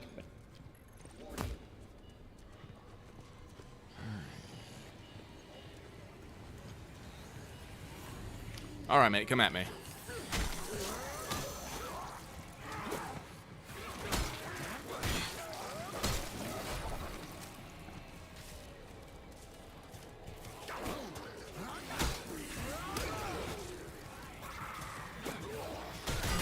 Am I dumb? Am I genuinely fucking... Oh, there's 2 of you!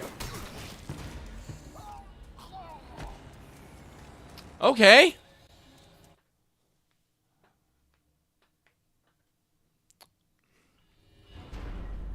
Also, Lucky has realized he has been being fucking dumb.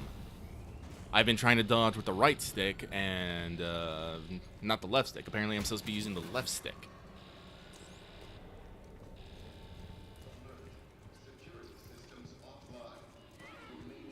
Here we go for the 6th time? 5th time? Too manyth time.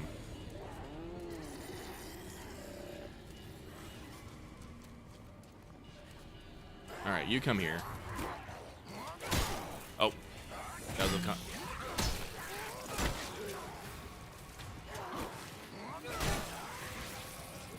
Alright, I killed this dude. Where did you come from?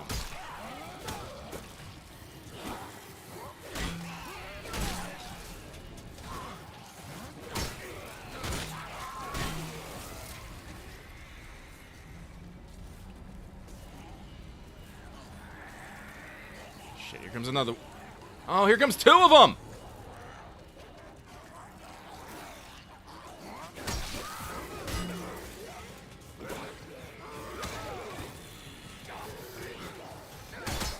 Hey, hit 2 of them.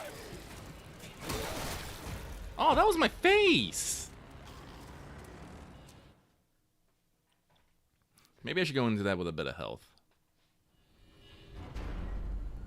A bit more health, I guess. They do give me a health injector right before this.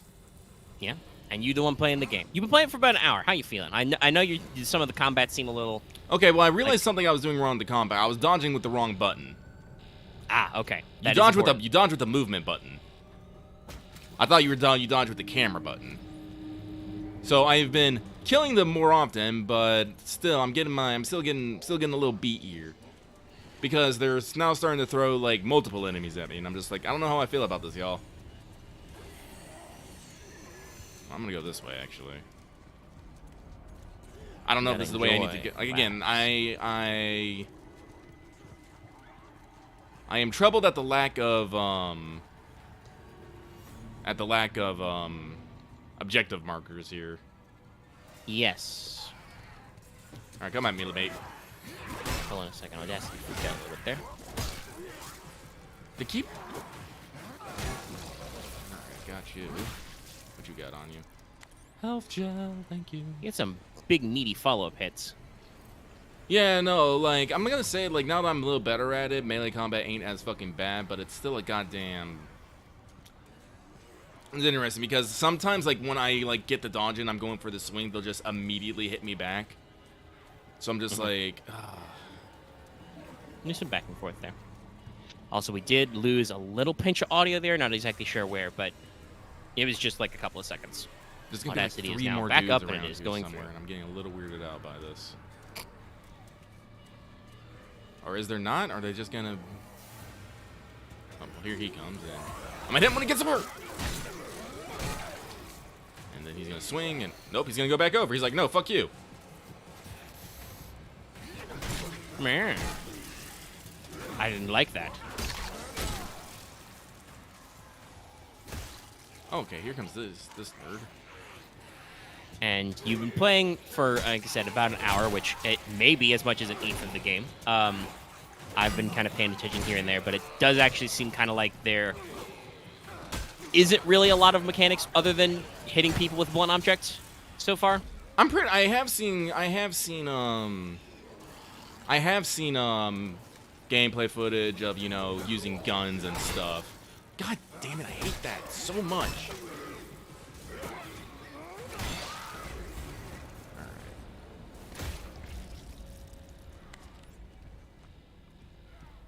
You got him? Yeah, I got him. I know there are like assorted guns and stuff later, but honestly, so far I'm not. I like now that I have gotten a better grasp on the melee mechanic, except for one very annoying part where they do multiple hits. Oh, excuse me. Also, I do hate that. Also, that if I want to like listen to fucking audio recordings, I have to stop what I'm doing and, you know, actually play them. I'm just all like, that's not what I'm about here. I like Dead Space's, you know, just automatic playing of Yeah, them. it's not how you do that. Even fucking like you usually have to do it from a menu, but Metal Gear Solid 5 is, you know, you can play those while you run. Yeah, no, I By the way, don't that's mind. another fun thing is Metal Gear nowhere at the Game Awards, Nope. despite rumors. Konami technically was there. There was a trailer for a Dead Space Castlevania mashup DLC, Dead Cells. which seemed pretty cool. Yeah, Dead Cells. It's neat. It's nice. Mhm. But that was once again it. And honestly, it kind of makes sense. I think I talked about this. It may have been before a live, but I've mentioned it at some point to some people. That nobody can seem to agree on what the fucking rumor is about Metal Gear Solid. I've heard like 4 different games being remade. I would assume if it is actually happening, it's probably 3 or 1. 3 seems pretty likely because they did make those remastered cutscenes for the Pachinko machine, so they've got some of the footage lying around, but we'll see. I don't know. Well, yeah, there's that too. But okay, the announcements, the big trailers and stuff. Go ahead and run down the list. So, Final Fantasy 16 is coming out in June, 22nd of June, 2023. Yep, very excited. Not really any new story beats in the trailer per se, but we did get some new stuff. They've confirmed there is a dog. He is a party member. You can pet him. The internet went fucking wild. Yeah. You know, they showed off some more fights and battles and stuff. Showed off you a little bit more of the party members. Talking about the themes. I also believe with the release date, Final Fantasy 16 has officially been rated M by the ESRB. They thought that it was gonna, you know, they've been saying that it's probably gonna end up that way anyway, but this is official now. So it seems like we're being a little darker, a little harder hitting. I don't know if we saw Odin before. Dude, what the fuck? There's monsters in the school, Tom. Why are you gonna be harsh on my buzz? Let me see if I got this straight. You crash here, and then this whole place goes to shit. Oh, 5, 2, 1. Look at me when I'm talking. Damn. What'd you do? Huh? You can tell me. Are you different? Are you special? This guy's a fucking character. Why the warden? I have heard some people say they do like some of the characterization and acting in this game, at least. The story's not really doing anything, but, you know, the people are trying their best. I told you. This is my kingdom. It's all yours. Oh, shit.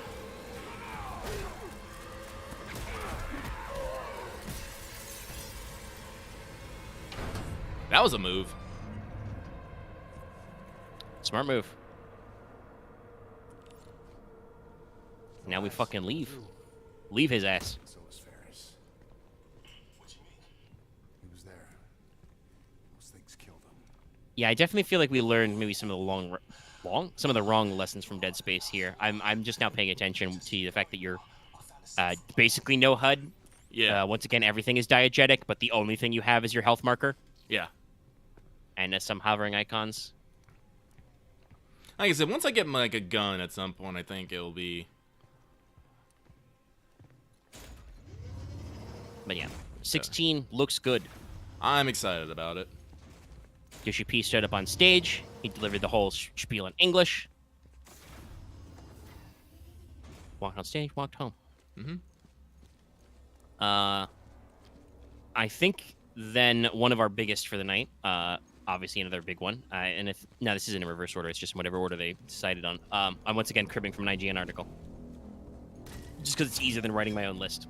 But another really, really big one for the night. While personally for me, not necessarily the biggest one. Definitely like a really cool announcement. And something we've been anticipating for sure. Armored Core 6: Fires of Rubicon revealed in a trailer. It was a very showy trailer, very long form, very subtle. You know, they just dropped the From logo, go all out there for a long time. But they showed off a lot of different mech stuff. You know, different shapes, different weapons, all kinds of stuff. We know a little bit about some of the plot stuff that doesn't really matter that much, probably. Oh, I don't trust this. I don't trust this. And they announced that Armored Core 6 will allegedly be coming in 2020. Don't know about that one. I'm kind of hopeful, but I don't know how many people FromSoft has to work on this kind of thing. When they won Game of the Year, Miyazaki literally said that they're not done with Elden Ring yet, so...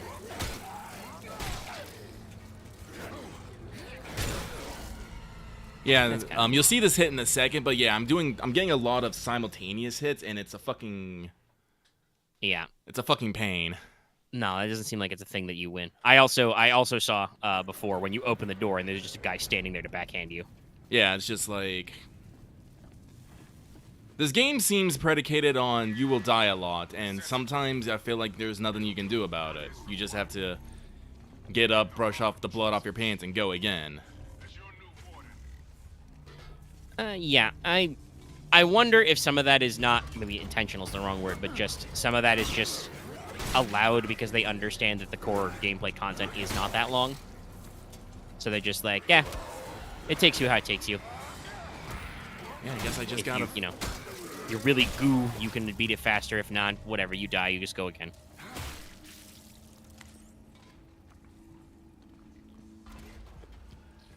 Some beefy hits there.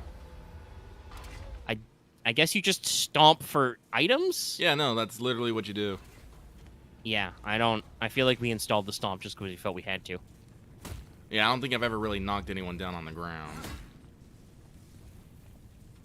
Well, and also, when you stomp necromorphs, it's part of it is so that you can like really destroy the body, so you don't have to fuck with them. You do get items that way, but it is also part of the, you can actually polish off enemies on the ground that way. Anyway, Armored Core 6, we all knew it was coming. They're fucking circulating surveys, they're recruiting people. And so, yeah, it seems like From is finally taking a break from Soulsborne games to make an Armored Core. They are straight up calling it Armored Core 6. Does make me curious if maybe we'll see some of the older games come back from somebody, whether it'll be like remasters or re-releases. Don't know. I personally am fairly excited for this announcement because, like I said, I've played some FromSoft games, and they do some really good work. I would love to see their kind of design aesthetic and how tight they can make some of these action games when applied to mecha, and especially considering Armored Core is a franchise known for its mobility. Something they even said in some of the like Steam pre-release stuff you can do, and you can wishlist it, like focusing on like fast-paced 3D movement. So I'd love to see how that translates to some of their design sense after plowing through some of these games. I wouldn't say I'm the biggest like Armored Core boy myself. I think it's only been played one game. It was on the PS3. And I think I either must have rented it or downloaded a demo because I don't have it physically in my collection. But at the same time, I played enough of whichever game that was, that I remember in my mind like playing it and being like, yeah, Armored Core seems neat. So it's stuck in my lizard brain somewhere, even if I'm not like a diehard. So I'm interested to see where this one is going. And definitely it had some of the biggest buildup of the trailers. The trailer was definitely cut for big boy buildup. Get you out there. Oh, here it is. Please make a selection. But the Game Awards started strong with, I think, possibly the most surprising announcement, because this is next on the IGN list, which was there was a fucking motherfucking trailer for Hades 2. Oh, yeah. This was surprising in a lot of ways. Obviously, we've talked about, because we both played some Hades, that it'd be very interesting to see a DLC or a sequel pack, because there were some gods who don't show up. There are, maybe some other things they could actually include, right? Which the trailer does show, at the very least. Apollo's in this. And he's got his own boons, so, there's some room there. And Supergiant hasn't really done sequels before, so this is kind of new territory for them. Okay, so what's next? The shoe? But they've got the fucking aesthetic down for sure. Internet went wild as always. Everybody's designs are so thirsty. And also, somebody on the team is a really obscure scholar, because they actually, dug up our main character. They don't really have any indication of who she is in the trailer itself, but it was pretty clearly put out. Let me see. There's like an umlaut over this E, so I'm like, I don't even know. Is it Melanoe? Melanoe? They'll say it a lot. Fun fact. Root, same root as possibly anyway as melon or tree melon. Anyway, so we've got another obscure character in the Orphic hymns to rely on for some cool, fun mythology stuff. Her design seems to very evoke some of the epithets that are in some of the hymns we've got, describing her as having shining limbs, shit like that. They don't explicitly say it in the trailer, but me and a lot of other people are convinced Big Hat Lady is Hecate. Yeah. Because she's got torches and also she has a giant hat. Hecate is among other things, the goddess of witches.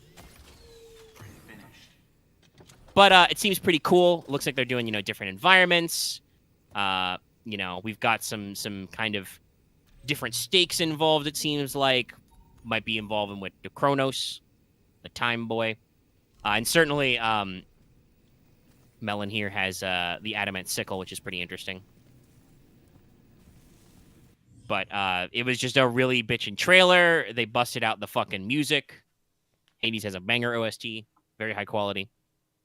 And seems like they got the goods. It'll be in early access in 2023. So we'll see where it goes. I'm not quite sure where I'll play Hades 2. I may be waiting for that Switch again, because I that's where I played the original. Hades. I'm going to tentacles. I'm getting goopy. Still not sure why there is a murder biovirus out here. It's just happening, I guess. Oh, here he comes.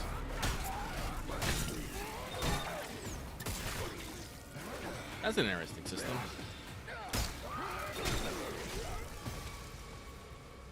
Oh, you can kind of quick draw on him. Yeah, if He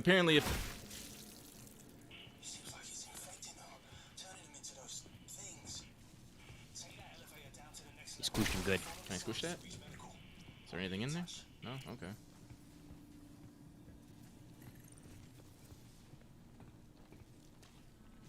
Anyway, Hades 2 looks good. I've never beat the first one. I do know it's good, but like I said, I got a little bit upset at Hades because I have trouble with roguelike games like that. As if you fail, you have to start all over from the beginning, and you basically only have a random assortment of items. Some people are good, at finding getting that sweet spot of items to help them through, but I never have. So, God, I think I only made it to the third area before I gave up.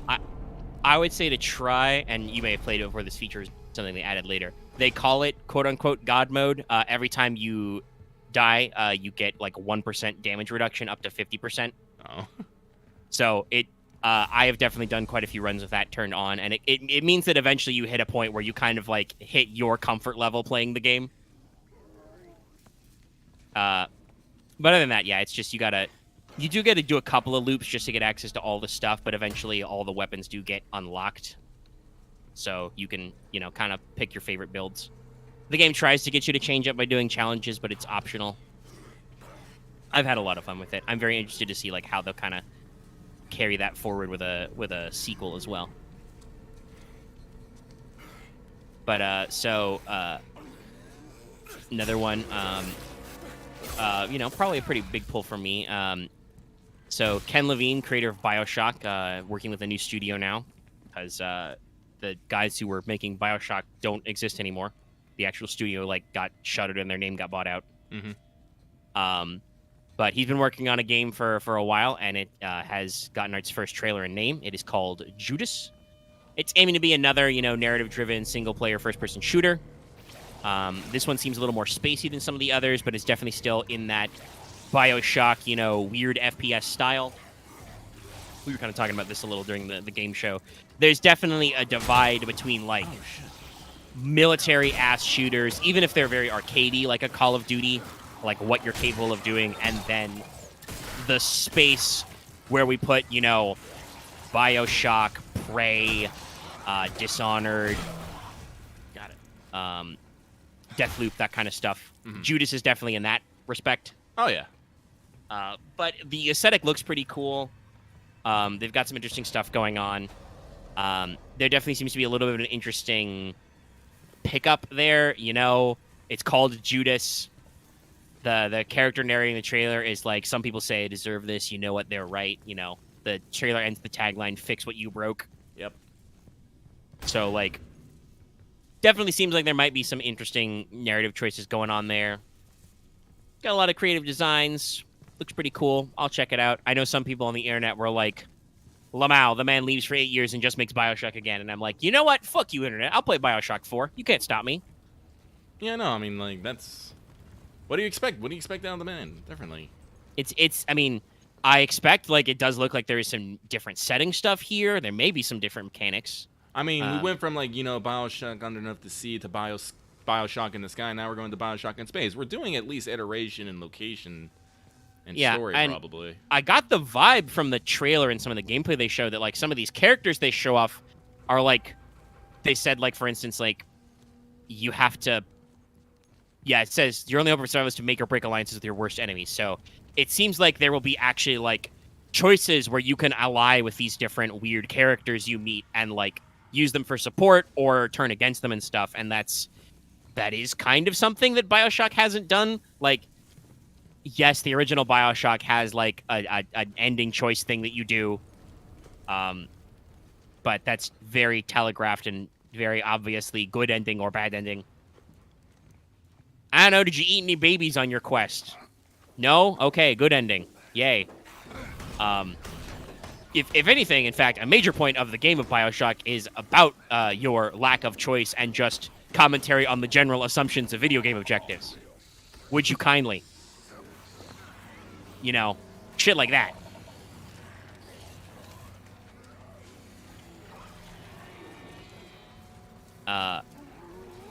While BioShock Infinite did actually do a lot with assistance characters, Elizabeth can be very handy in the overall narrative. That's still, I think there's still room to grow there. We'll see.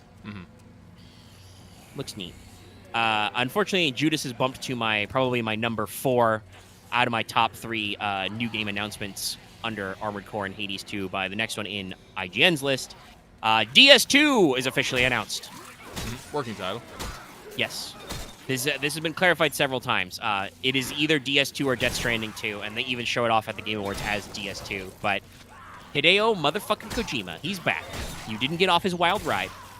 I don't know necessarily why, and maybe it has to do with their other issues, but whatever his horror game he's supposed to be producing with Microsoft Studios is apparently not progressing very fast. Because it's been about 3 years since Death Stranding came out. Jeff Keighley even brought it up when Kojima was on stage to talk about how that's when Kojima won Best Game Direction for that game. Which also, to be fair, was also probably almost like a legacy award. When Metal Gear Solid 5 was up for some Game Awards, it was very explicitly spoken about that Konami would not allow Kojima to fly out there or to accept any awards if they won. So I think Metal Gear Solid 5 may even have been up for Game of the Year that year. But yeah, no. Death Stranding 2, it even says right up there, this trailer was in fact edited directly by Mr. Kojima himself. He let us know on stage. There's lots of I listened, so I heard him say explicitly that there were lots of hints in the trailer. The translator phrased it as there were lots of clues and things, but he has made this trailer for you to frame by frame it and find all the weird shit. If you know shit about Death Stranding and you're into it, this game definitely feels like it's going back in there. Fragile's back.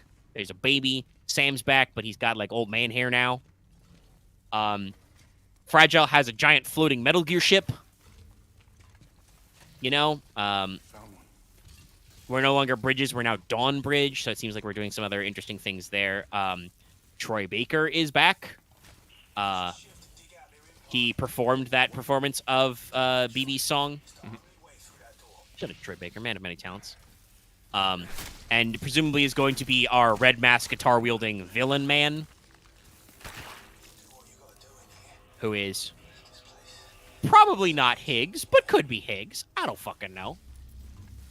Kojima's weird. We're definitely doing some different playing with like the color palette and stuff. The original Death Stranding's colors were very much like, you know, kind of a black and white with gold accents. DS2 is leaning very heavily on that red. Oh man, I literally am just tucking that fucking gun in my belt bag. Ha! I dig it. That's how you get your ass shot off. Yeah, well, I'm pretty sure they're not giving holsters to inmates, so. True. And I would not blame you for stopping a scrounge holster. There's shit going on here. There's fucking alien space zombies. We need to get the fuck out of here. Place that was a sucks. flaming elevator. All right. Always love to see it. Just elevator going down. Only goes down. But yeah, no real like date or time frame, I don't think, on Death Stranding 2. It is still a working title, but Kojima's starting up his press tour here. It's going to be another PS5 exclusive. I think it's going to be another 2 years, I think. Probably. Yeah, this is his initial trailer. I would guess probably 24. Because it's been about 3 years since the first one came out, giving him a 4 to 5 year dev cycle. Seems about right. But yeah, still pretty hyped for that one. You know, and there's definitely like part of it I think is just because Jeff Keighley is friends with Hideo Kojima, and like it's part of the experience that he likes him and feels like maybe he had a bad term with some acknowledgement there. But the Game Awards certainly knows how to hype the man up when the video screen rolls up and Hideo Kojima steps out and he has another video screen behind him, you know? Yeah. And certainly, since I follow him on Twitter, I know that Hideo Kojima had the time of his life because he got to, you know, shake hands with lots of dudes. Oh, yeah, no, like, there was a big old after-party stuff, and everyone was mingling and shit. Yeah. Kojima, you know, got to be like, hey, you know, back with Reggie. I retweeted that and shared it in our Discord. Powerful image. You know, hanging out with Troy Baker again. He got to meet Rahu Kohli, who did one of the presentations for the first time. He apparently sat down and like got some food or something with Al Pacino. Also, shout out once again, Al Pacino was at the Game Awards. Next year, I hope they do something different with the teleprompter. There were a lot of older presenters who had a hard time reading it. Yes. I don't know where it was located, but they had a bad time.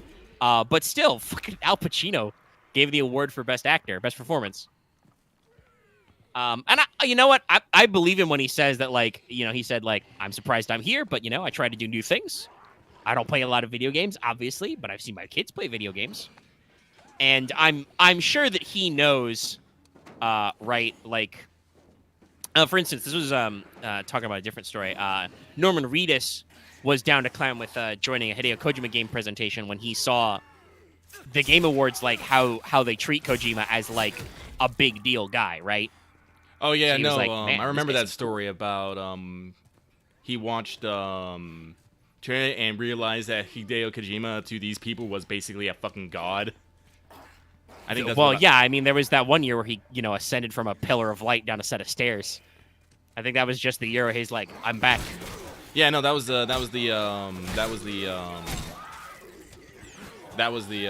scene that I was talking about that Norman Reedus saw.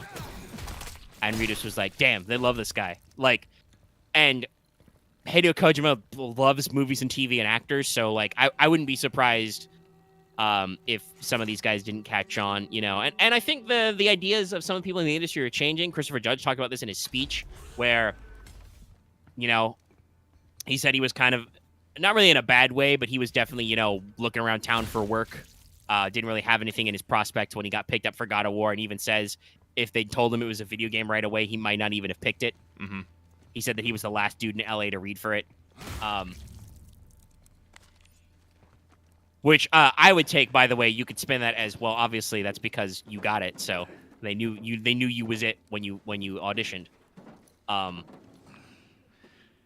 But, you know, he said to, like, that's kind of like he's changed his opinion on that, and I wouldn't be surprised if a lot of people similarly did it. And there's definitely something to be said for, like, how some of these actors are treated in this. Like, again, talking about Callisto Protocol, I'm pretty sure most of this is, you know, face and performance capture. These are just the actors. They're just in it. They're just in this game, you know?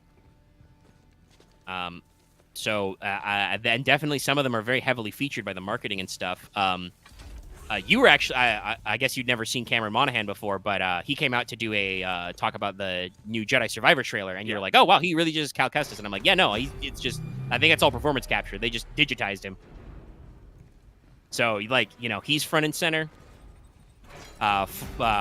Next in the list on IGN is we did get a brand new teaser for Phantom Liberty, which revealed Cyber Idris Elba. Powerful. Yes, that was a big zinger in the night. No date, little sad about that, but they're hard at work, and yeah, honestly, it seems like they're doing good stuff. We got a little bit more hints about what the plot's going to be like. They showed you putting on, like, a full face mask, so it looks like you are going to go, like, undercover. Yeah, I think they said it's supposed to be more of a... Oh, shit! A spy espionage thriller. Yes. You know, we don't know who we Damn can it, trust. I did not mean to... This guy...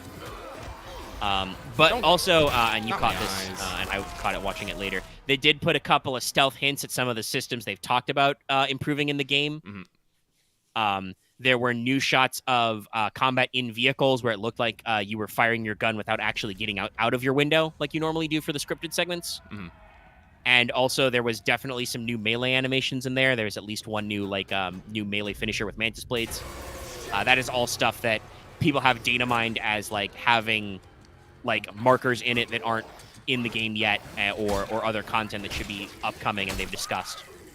So no idea if that will be just in the Phantom Liberty drop or whether that will be added for free later, but definitely got some interesting things going on there.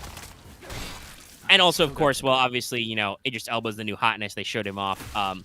They were also, once again, very not shy to be like, yeah, no, Keanu's still in this, and Johnny Silverhand got some lines. He got some stuff to say. Mm-hmm. I am glad for that. I was a little worried. I think I've talked about this a little bit, but I was a little worried with all the bad press that Cyberpunk is getting, that Keanu Reeves might, you know, back out of it of any further thing. But he was like, no, he's still on fucking board. And I'm like, nice. Yeah. And I mean, again, all of them are reason to be in it because of the way Cyberpunk has gone on. Like, I think their numbers are actually down overall, but they've still been, like, way up in terms of sales and concurrent players after the Edgerunner update. Like, that brought people in, and they have stayed in the game. I'm in medical. They are down to clown. So that's pretty cool.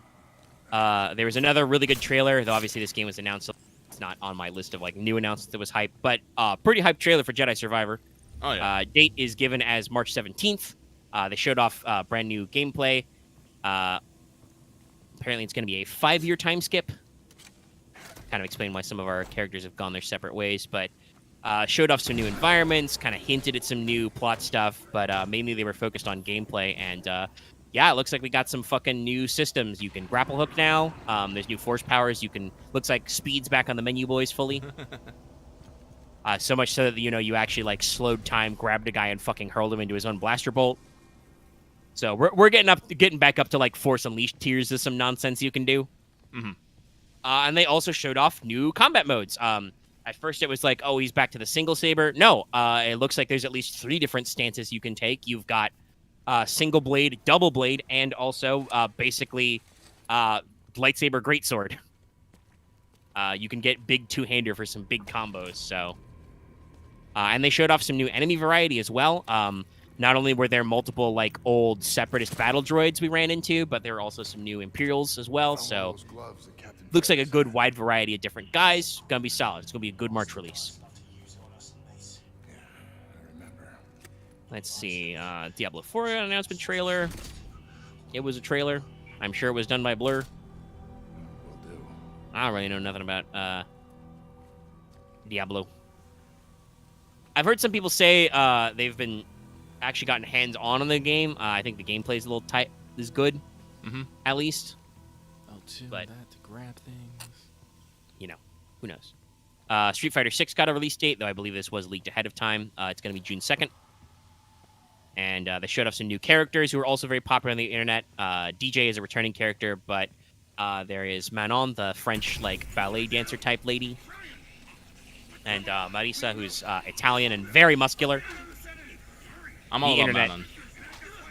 I mean, I feel like the people I follow on Twitter have been more about Marisa, but I'm not. Both of them are gonna be popular. It's fucking Street Fighter, and Street Fighter 6 is definitely leaning on their particular like style of character designs and like aesthetics, and people be horny. But there's also now Mr. JP. He's an old man with a cane. Let's see. We did get a release date for Suicide Squad Kill the Justice League, May 26th. And it has been revealed that indeed this is the last thing that the late, great Kevin Conroy did as Batman. So he's going to come back for this last bit. They've got all his voice lines in. So it's kind of a sad memento, but still pretty neat that he gets to come back one more time. Oh, shit, another hi. Super Mario Brothers clip. I feel like every single time I see a new trailer, I hear a different performance out of Chris Pratt. Like, this one was definitely, there was some, hey, gabagool, Brooklyn in here. Hey, you got nice pipes. Get out of the way. Like, that was a little more of that in this one. It's just like I said, I feel like he's doing a different read every time I hear it. That said, the trailer looks amazing, and once again, I'm buying the OST to this thing. The fucking soundtrack and orchestration is amazing. And the way that they kind of like seamlessly shift from like classic to classic, right? Like in the clip, it starts with like the Toad House theme and then goes into like Super Mario Bros. 3 music and shit like that, you know? I'm sure that when the trailer cuts before they actually get to Peach's Castle, which is looking Peach Castle is all hell. Like I can guarantee you that the theme from Mario 64 would have been playing. Da da da da da. So like this movie is probably worth seeing alone just for like how beautiful this animation is and how good it sounds. Yeah. And the plot's probably not going to be that bad. It's Mario. I don't know how they're going to fuck it up. Let's see. There was a big trailer for the Tekken 8. Tekken people were very excited about this trailer. Oh, there's 2 of you! I hate when that happens. There's 3 of you! Jesus Christ. And he's dark as balls.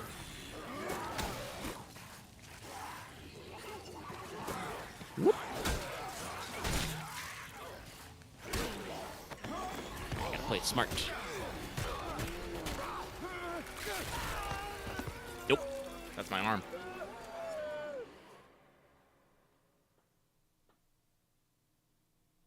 Was he even stepping on your arm? That was weird. I thought he was going to crush your skull. Yeah, that's what I thought too, but here we He are. just kicked your arm off. Weird. Anyway. Yeah, Tekken 8 trailer. I feel like, much like how Street Fighter is kind of like embracing their own thing, I feel like this Tekken trailer is like, yeah, we're Tekken. We know. We're those guys. We're fucking punching apart buildings and shit. We don't care. We know what you're here for. I'm not a big Tekken guy myself, but, you know, again, good on them. Kind of glad to see everybody hit their, their stride aesthetically. We did get an announcement for some Horizon DLC. Yep. Burning Shores. We get to go to LA. And it looks like things are very bad there, because I'm pretty sure in that trailer that was one of the Horus units activating. That's bad. We do not like that. Also very interesting in that, similar to some other DLC stuff that's happening, much like Phantom Liberty, it will be next-gen exclusive. Not that uncommon. Some people are like surprised by this, but I would like to point them at Dragon Age Inquisition. I still haven't played the final DLC because it was only on the next gen version. And tracking down a Game of the Year edition for PS4 is hard. It's been like 10 years. Also, by the way, another thing I'm going to throw out there, BioWare nowhere to be seen. Actually, I don't think... There were a lot of EA originals. I don't think there were any other than Jedi. There were any other big EA franchises like showing trailers? I think it was just Respawn and Jedi. There were a lot of EA originals, which is like they're bankrolling indie titles, but nothing big out of them. Yes, Axe, but here's the thing. If I swing my fucking weapon and they swing at the same time, I get fucking hit, Axe. Shut the fuck up. Yeah. Like you talked about that. He's getting a lot of simultaneous hits. I don't know.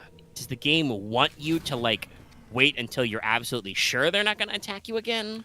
I think so. But you've said before, sometimes they go for the double hit, so...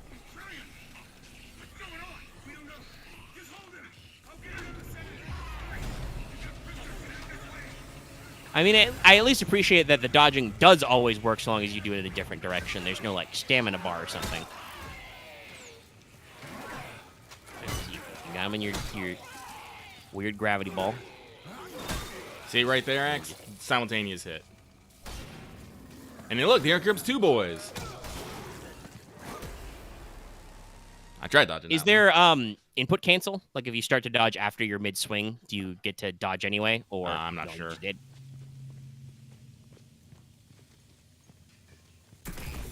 Personally, I kind of feel like for convenience, almost everything should be input cancel, but I know some games are like, no, you must commit. It's part of the difficulty.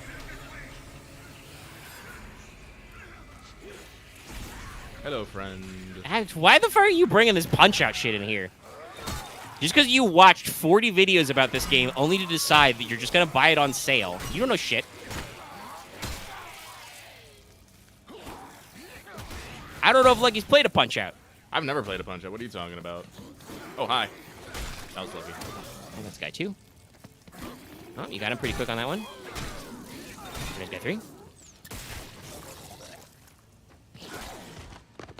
In case Chaz hadn't picked up, I'm slightly delayed on the footage here because, like, obviously you guys are delayed where your comments come in the footage because there's a little bit of latency lag, but I'm also getting a latency lag. And the thing is healing is, it's very hard to heal mid-combat. Yeah, I assume you got to do the whole animation for it. Yeah, like, for me to heal, I have to take a knee, stare at this thing, and then inject it. I want to see this animation. Yep, take a knee.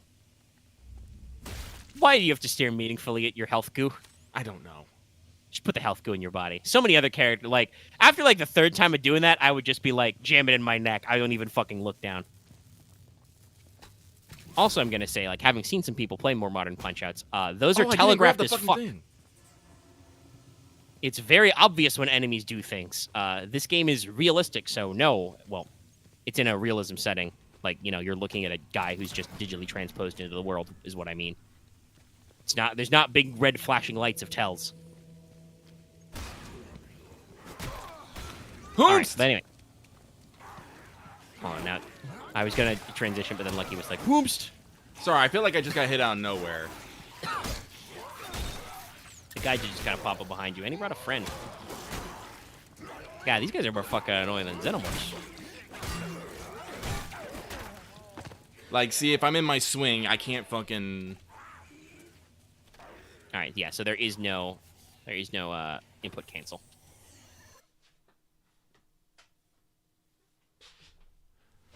It's the Dark Souls of Dead Space. I'm shocked nobody has made that reference. Actually, can I just Maybe it's go- because you can't perfect parry in this game.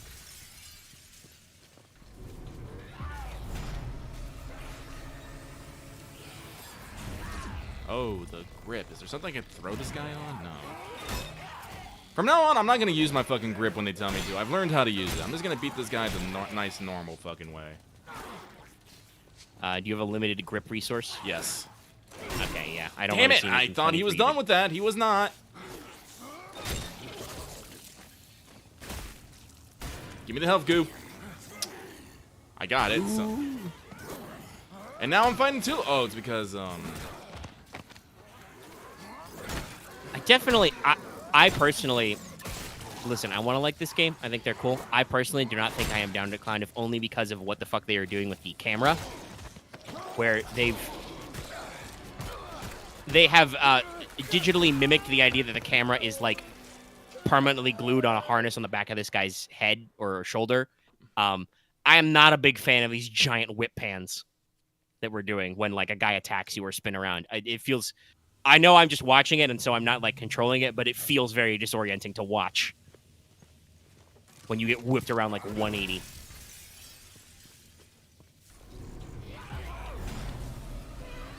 No, I'm not. Fuck you guys. Maybe I'll shoot him though. There's that little shower of sparks there. Are you supposed to throw a guy into that? Does that do something? I don't even know.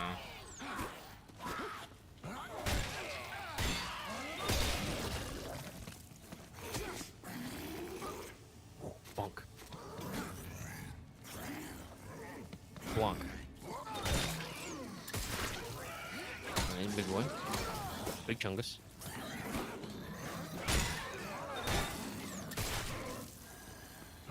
Still not down. Come on.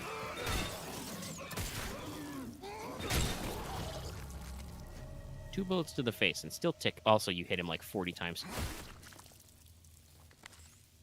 It's like, this is what I'm not about right now. It's like, every single one of these enemies takes way more fucking effort than I think they should. Oh, can I? It really is the Dark Souls of Dead Space. Okay. Yeah, I'm kind of glad I didn't spring for the pre-order while actually watching you play this. This feels like this has the issues I do not like with a lot of Soulsborne type games where you are usually very locked into a lot of your activities, and if you overcommit at all, you get super fucked, and also the guys are really chunky and hard to beat up most of the time. Yeah, I feel like these guys are like unnecessarily chunky. And unlike like a classic, Soulsborne type game, a Souls like, there's no real progression curve here. Like, you can't get better at the game other than just, I guess, feeling out the rhythm attacks that these guys have. Also, I gotta be real, again, I think it's part of disorientation, but I forgot this thing only has 6 fucking rounds. I mean, I guess the question next is, like, when do I actually stop and attacking? Like, I'm watching along. Oh, okay, I did it. I also think part of this is just once you hit the attack button, you're, like, super committed.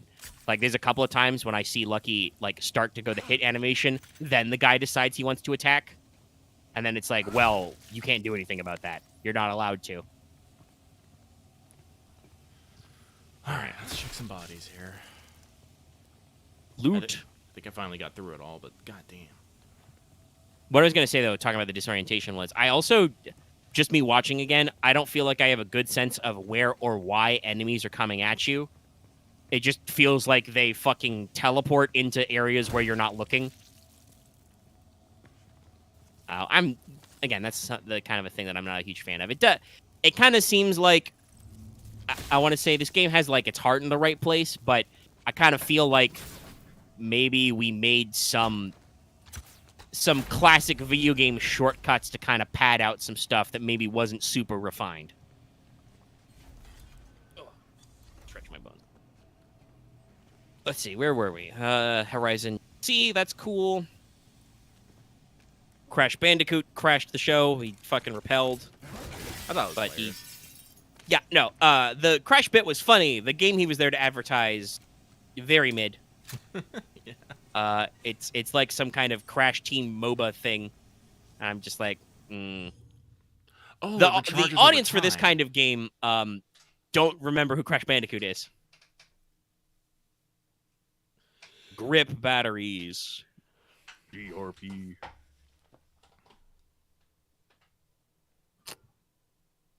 But there was a new trailer for Space Marine 2. That game was already announced, though some people apparently forgot about it. But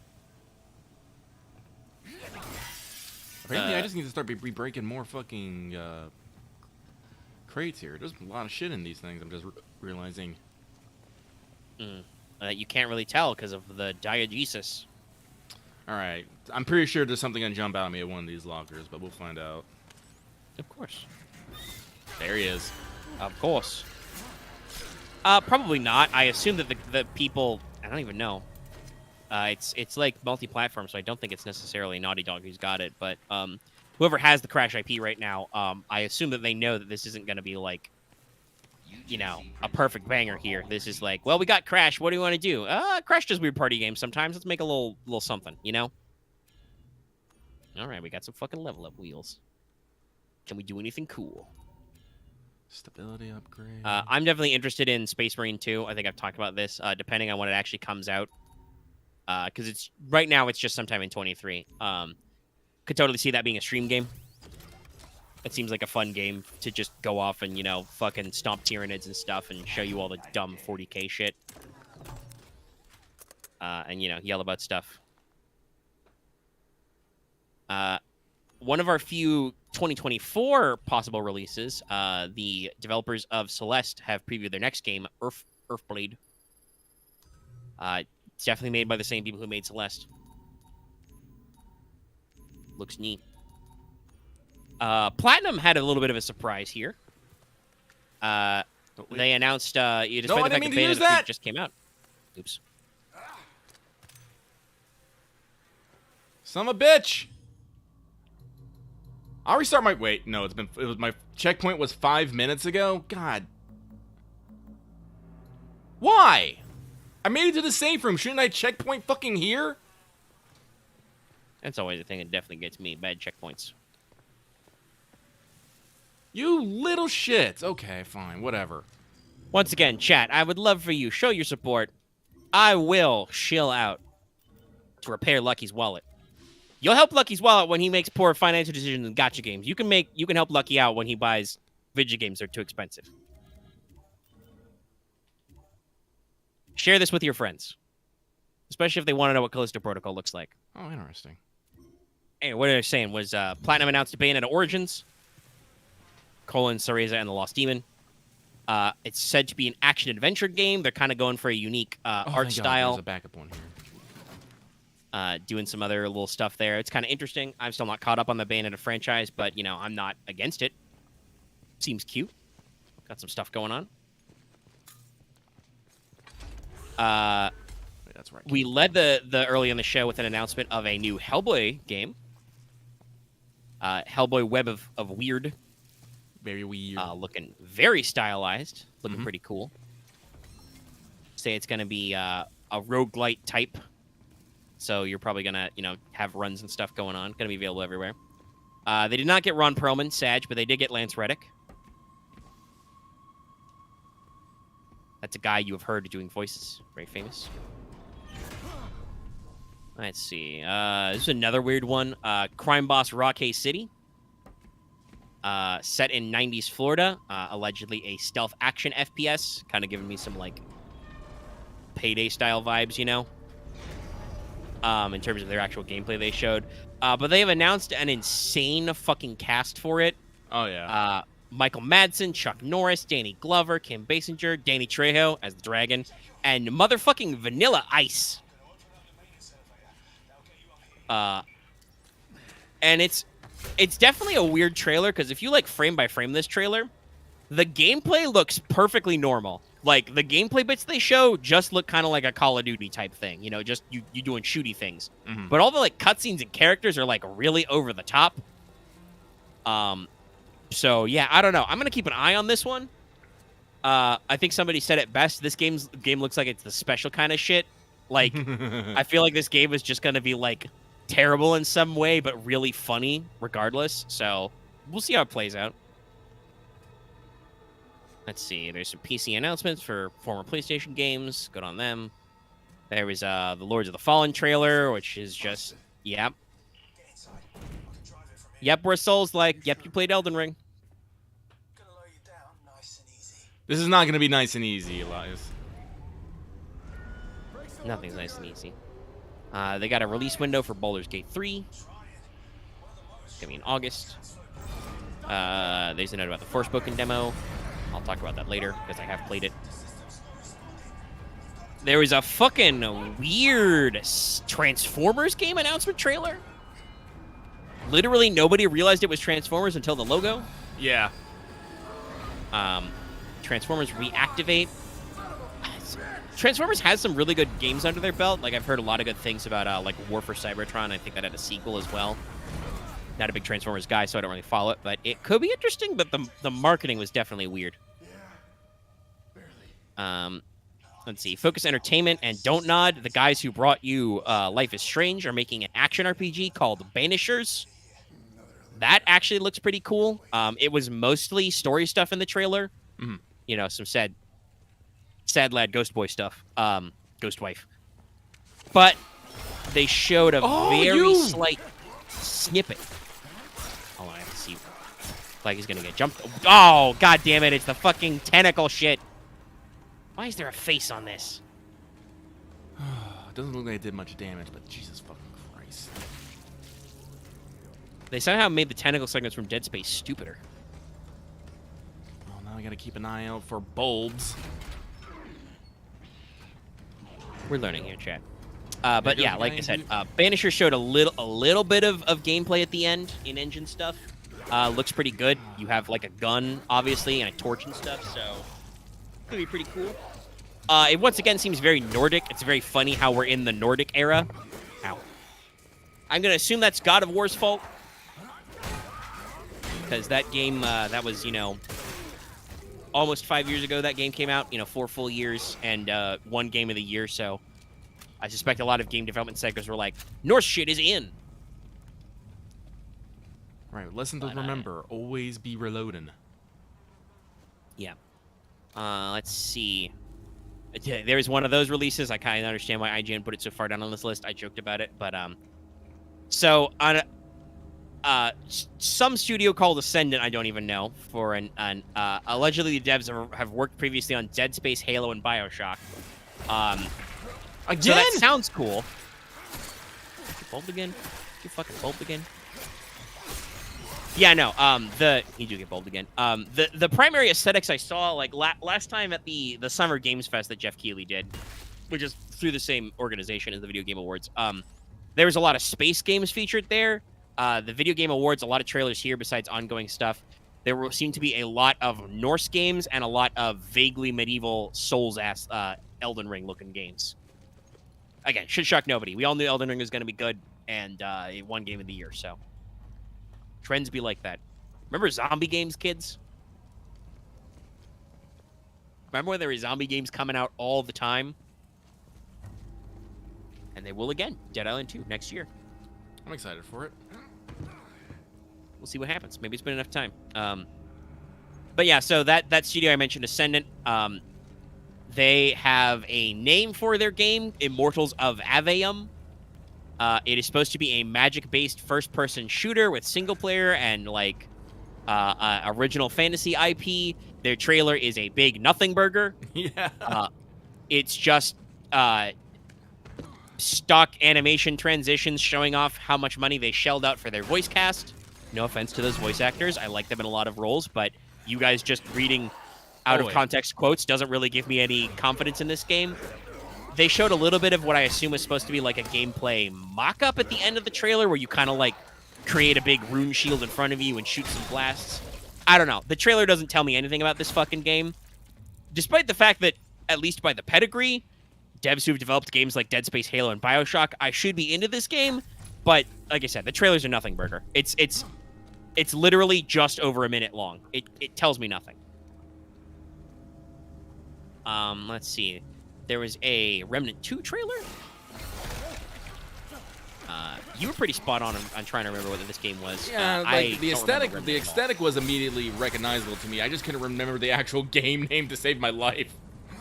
Yeah, but somebody got it there, and it was indeed Remnant 2, so. It's interesting. It's a co-op game. It's coming out on next gen. We'll see what happens there. Let's see. Bandai Namco is working with Amazon Games to release an anime-ass MMO called Blue Protocol. It's a Bamco anime game, and it's an MMO. I will not be playing it. It took me years to get into Final Fantasy XIV, and even then, I'm still, like, holding on to my cash money just in case. Not really. I'm gonna eventually buy the full version of the game. I'm just enjoying the fact that it's free right now. The trailer looks a little weird. We definitely had some people kind of having some kind of uncanny valley reactions to it in our Discord. The facial animations seem a little weirdly rigged, and I could definitely see, like, if you've got an eye for that kind of thing, it looks like they're using normally rendered backgrounds on top of cel-shaded characters. Wasn't really that off-put by it, but if you are the kind of person who knows these kinds of things, you might be off-put by it. It just seems kind of weird. Also, I'm going to be real with you. Wrong. This IGN article lists the 5 classes. They seem a little try-hard. They're called Blade Warden, Twin Striker, Keen Strider, Spellweaver, and Foebreaker. You really just couldn't be like Fighter, Rogue, Ranger, Mage, Berserker. You know? You gotta be weird. You gotta be special. Well, honestly, yes, I do think people need to be a little bit weird right now, because otherwise then you just accuse them of being generic. I guess, but I don't know. When you do the two-word phrase, it feels like a little extra, especially considering that otherwise this game does actually look really generic. I guess maybe that's where they got to flex their creative muscles. We'll see. I don't want to be like, you know, down on the game as a concept. It is not a game that appeals to me personally, especially what I know about like the way Amazon Games does some stuff. But Listen, I don't want to only be got down on enough them room for necessarily. one fucking MMO in my life, y'all, and I am committed. Honestly, probably the same for me. And I'm not even, like I said, I'm not even fully committed to 14. I'm mentally committed, but my wallet's not committed. But yeah, we'll see what happens. There's an interesting platformer they announced that I've started seeing some. I've started seeing this added a lot. After Us. Yeah, squish that guy good. No space OSHA. I know there's like things of things that I can impale people. It's just hard to see them in the hecticness of combat. Yeah, makes sense. But the After Us trailer looked okay. I mean, I gotta be honest, I'm getting a little tired of video games being like, the Earth is dying! Look how bad that is! I fucking know. You're not gonna solve it by selling me a video game, y'all. But, it definitely could be interesting. Like, it looks like it's got a lot of that stuff there, but it's definitely in one of those, like, thought-provoking type stuff. Oh, no. A game trailer that was fucking rad, as well. Replaced. Kind of got that retro future look. That was that pixel art game. Oh, yeah, no, I saw that one, yeah. Makes me think of Anno, Mutum, which I still need. Yeah. I believe console, that's exclusive to Xbox. But obviously it doesn't look like it's too performance intense, so I could probably pick that one up on the Steams. But yeah, they just had a really banger trailer that looked pretty good. Oh, there's multiple of them. Why? Why do you Hey, gotta make back this hard? There's 3 of them now. Okay. He just turned around. Thank you. Even though I'm getting my sneak on. Doesn't matter. Give They you the announced ball. that Valiant Hearts is getting a mobile port. Netflix is somehow involved in The this. Still fuck? don't understand that. The fuck? You stay away from me now. What? There's a full H on that what now. What? I mean, okay. Admittedly, it's because Dead Space is like 10 years old or whatever at this point, or like 12. I will say this. These people, these game devs, they have definitely There's 2 gone of them. Why were there 2 of them? They have gone fucking ham on these animations. You y'all. just ate. What the fuck? He's got a double jaw. He just ate your head. He just- ate your whole head. He just ate How my did he do that? I had no fucking way to combat that. It's just he grabbed me and it's like, you die now. I'm like, okay. I mean, I think it is a little bit like some Dead Space stuff where if your health is low enough, you just die. True enough, but still. But once again, Zam, you can levy every criticism you like of this game. The modeling and the animations team, they are fucking going for it. Like these animations are way more detailed and gross than even Dead Space was. I mean, we'll see how much the remake comes out, but like, damn, we trying. Let's see. They showed a trailer for that one Definitely not Monster Hunter game. It's also totally Monster Hunter. Wild Hearts. There was an N-Gage trailer for the season pass. Whatever. God damn it. Showed a story trailer for that Dune MMO. Once again, that's like, okay, cool, but no. I'm not playing an open world survival MMO. People suck. Okay, yeah, so one just comes up behind me out of nowhere. Okay, great. Yeah, I mean, again, don't want to harp on it. I think that there's some good things in this game from what I'm seeing, but I definitely feel like, as much as I do like space survival horror, I feel like this is not the game for me. Like, what I'm more seeing, I'm the way playing like it, the less combat I'm, encounters like- are designed. Like, I like melee combat, but I don't like, 1v1 melee combat where the 1v1 is actually me on fucking 4, on which some guys just literally spawn fucking behind me for no goddamn reason. Yeah, like, obviously, I saw the 18 minutes of footage of Dead Space. Dead Space did that too, but usually it's a lot more telegraphed and there's a lot more space. Like, it's not necessarily that a guy tries to surprise you. It's more like the game is like, okay, that guy spawned in front of you. Now we got another guy coming up behind you. This just kind of seems like guys kind of appear out of the darkness, and it's got a lot of stuff that I don't like about. See, now that I combat know he's design. fuck. And like, here's the other thing. Like, I can't fucking quick heal. Yeah. Like, so even in the throes He's of got a combat. fucking spit attack. What the fuck? Yeah, and how do I dodge a fucking spit attack? Like, I can dodge on my melee all day long, but I can't fucking dodge this spit attack that, by the way, that creature, if I don't run up close to it, will just keep backing up and spit attacking at me. I'm getting Can you slightly still nettled do at like this that? game, and it's inflated I difficulty. know that they showed off some stealthy type stuff in the trailers. I don't think I've seen the game. Oh no, try to I can totally introduce you to the stealth up on concept. this thing, but I'm not gonna be able to stealth up because it's gonna jump down there. There's gonna be 3 other fucking dudes down there. Can you stay sneaked? Like, can you get through this without alerting anybody? Those guys don't show up until you trigger an alarm, right? I think so. Or you trigger the combat. That is a good question. How many grip charges do you got? 1. So it needs to be a really good grip. Actually,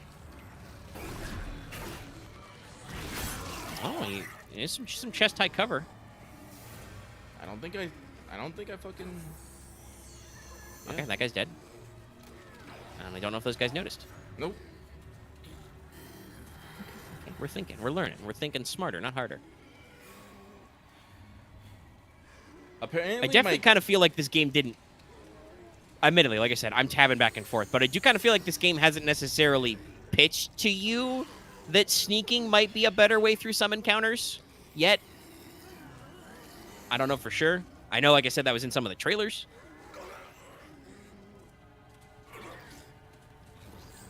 Which, if it works, is good. That's something that the original Dead Space games were not really great at. You could not really be sneaky. Guys just kind of pop out at you. Mm-hmm. Oh shit! It ran.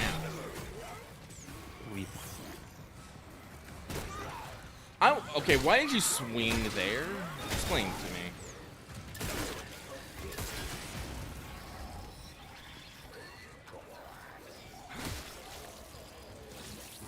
Oh, got one with the barrel. Always. Yeah, Use this stomp for more before shit. fucking. Yeah, I don't know if this There, guys are gonna because train. you knew he was gonna show up. Make him lose his head. Ow! Oh, yeah, they do be creeping. I tried dodging that. Once again, does not let me.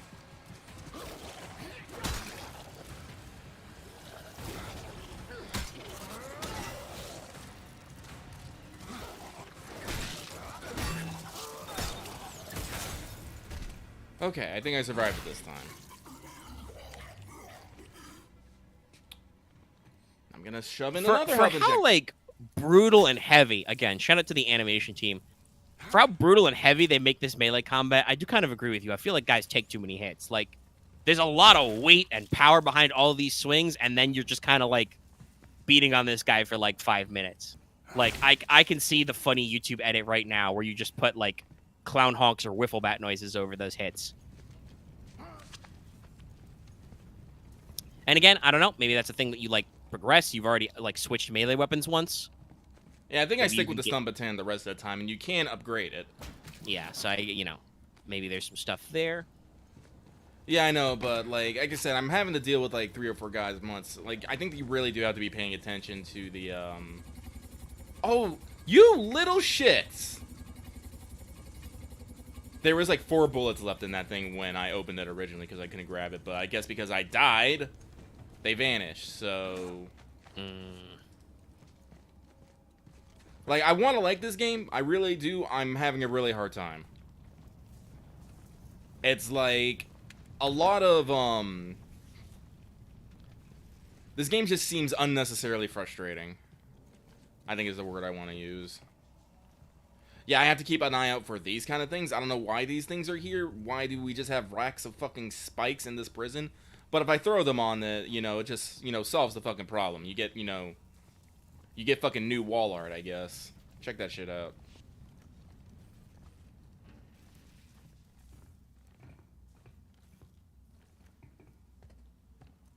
The only other, I think, the last big trailer to mention at least, there's a couple more, but most of them were like gameplay stuff that was already announced. What's this? Something that was interesting, and I've heard people raving about, is they had a trailer for Among Us Hide and Seek.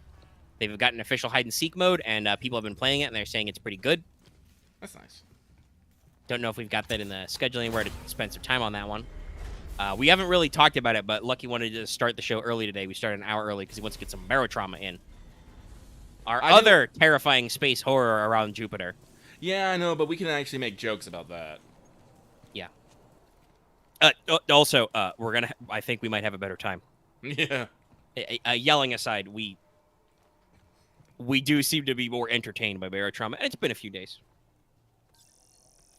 I'll still obviously have to edit the audio, but that shouldn't take too long. But yeah, there you go. There's your Game Awards recap. Like I said, for me, my top 3, like, brand new reveals, not necessarily trailers, is obviously going to be Hades 2, Death Stranding 2, Armored Core 6. It's kind of interesting that all of those are sequels, but I do kind of feel like a lot of the brand new IP didn't really have super great showings. And my number 4 runner-up would be the Judas announcement trailer. Mm-hmm. And obviously, we joke about that just being Bioshock again, but it does seem like it's doing a different setting. So, like, it's those kind of almost unexpected. Like, we know Kojima is working on something, and it does turn out all of his marketing was leading up to Death Stranding 2's reveal. But we know that he's working on other games. That could have been his other game that he was hyping on, Mm-hmm. I don't think that Death Stranding 2 necessarily, or Death Stranding necessarily required a sequel. It is kind of interesting how Kojima talked about how he rewrote the entire plot after his quarantine, his COVID experience, basically. Mm-hmm. So I think there will actually probably be some very poignant stuff there. There's definitely, like, the trailer's asking questions like, should we have connected? So I'm sure there'll be some interesting cuts there that we'll be yammering and blammering about in a couple of years. Lucky did do some Death Stranding streams if you want to see some footage. It's not a comprehensive playthrough. Oh gosh, I don't know if I would do a. There's a lot of extra shit in Death Stranding. This is even without me doing any of the director's cut shit. No, honestly, Death Stranding is a game really like there's a lot of being out in the wilderness, just kind of like vibing. Yeah, it is much more an actual cross country walking simulator than lots of other walking simulators, but that does mean you spend a lot of time just out and about. So it's a little bit of a rough one to stream all the way through because there's a lot of make work and deliveries to do. Please make a selection. But so to kind of keep us on schedule and wrap us up, the only other big thing I got to talk about, I haven't really been doing a lot of other things. I've been kind of, bouncing around from a couple of different games I'm playing because I'm just, since Callisto Protocol turned out to kind of be what it is, I've been waiting on that date for Crisis Core, baby. My pre-order's in. I'm waiting. I'm vibing. And then after that, like I said, Lucky bought me Judgment and Lost Judgment, so I'm pretty good until January. That's when the fucking starts. Okay, Because obviously, I think after seeing that footage, both of us are pretty committed to Dead Space 1 remake. Heavy riding. That seems like they're doing a pretty good job here. So that's good. But also, I got to get some hands-on time with Forspoken. I've mentioned this earlier. They had a demo. They had announced it at the Game Awards, and lo and behold, it actually was available right away when they said it would. Oftentimes, these kinds of announcements are like, later tonight, and I'm like, when's it going live? When's it going live? So I downloaded it. I don't know when we'd have time for it. If we had time, I could probably throw it up there and re-download it, or maybe Lucky could play it and give you his thoughts on it. But it is 30 gigs, so it's a little bit big. It's only on PS5, like the game itself for now anyway. Oh, I actually unlock my heavy attack? Okay. Okay. Well, that's a little annoying, but I guess now that you've got it, we know. Bigger boy swings. I feel like that's something that you should start with. Or at the very least, it should be more clear that that's a thing you can do that you need to upgrade for. This game went really minimal on communication to the player, and it's not something I am here for.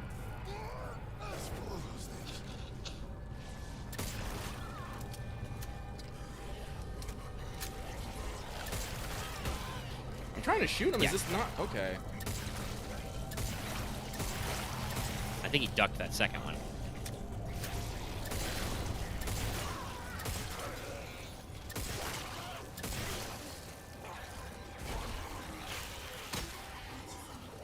Oh, can I block that?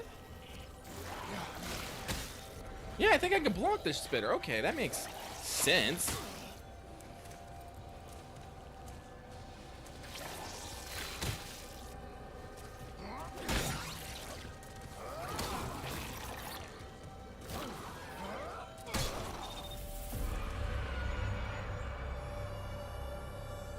Okay. I did not know I can block splitter projectiles, but again, that was never something really communicated to me at all, so... Yeah. I feel like this game is definitely for, and is not necessarily marketed to, I mean, basically the kind of like the Soulsborne crowd, like masochists and people who really like trial and error gameplay. They like to just kind of figure it out for themselves.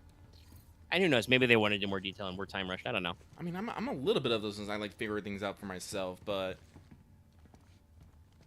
You like the game to at least communicate you your options, and then you figure out what to do best. Yeah. On that board, I think actually in that case, you might like Forspoken. I will vouch for trying the demo. So Forspoken, played the demo. Took me about 3 hours. I technically completed the demo. I did not do all the shit you can do in like the open world map section, but I was pretty comfortable just getting through the mission objectives they gave you and then calling it a rest.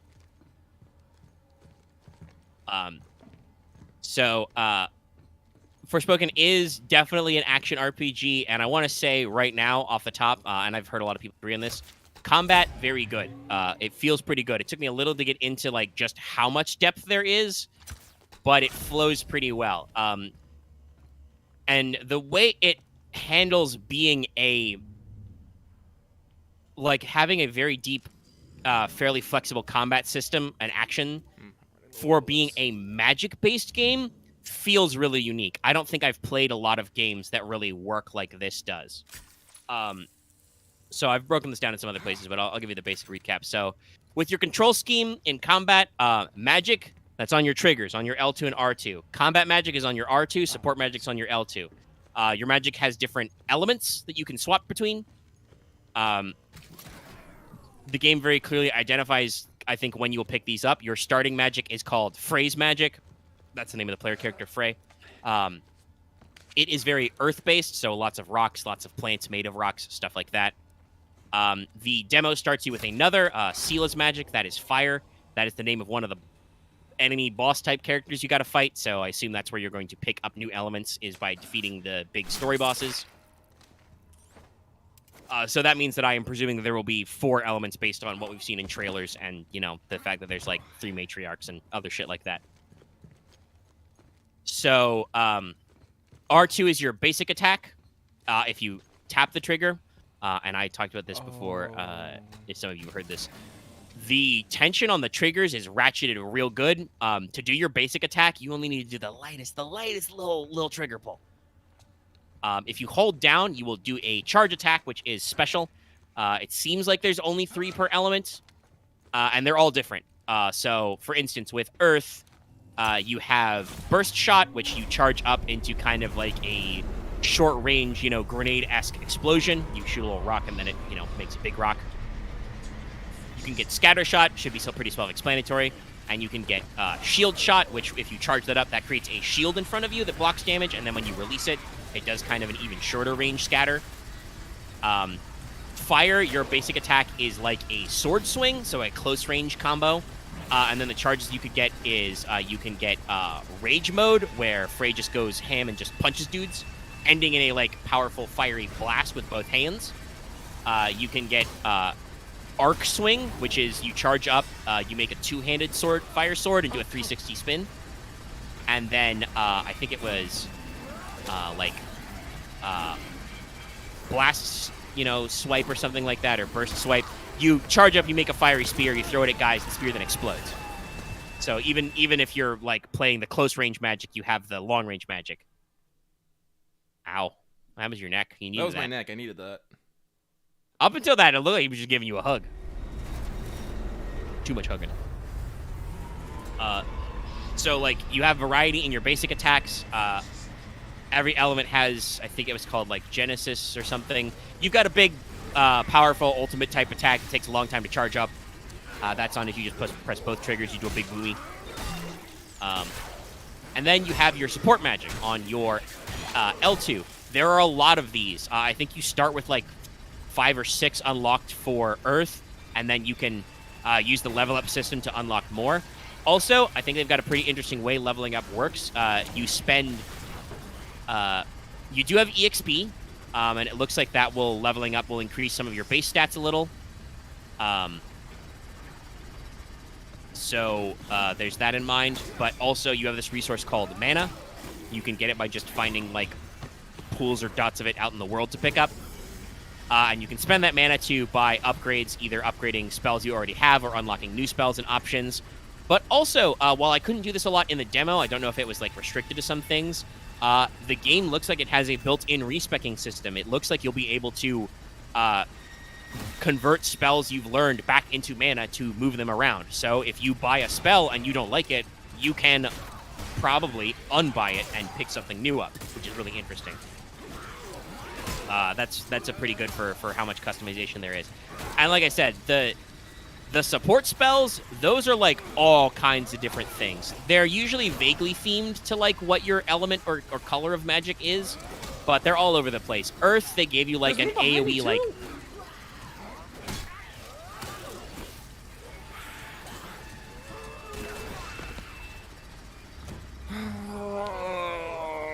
I cannot tell how many guys there are. The lighting in this game is awful. Well, that was a guy 4 or 5, not 4, 5, and 6, 5, 6, and 7 in this encounter. Yeah. Like, fuck, man. Okay, no, I'm done. I'm done with this game. Okay. Like, you can play Nioh 2 now. I'm gonna go play Nioh 2 now.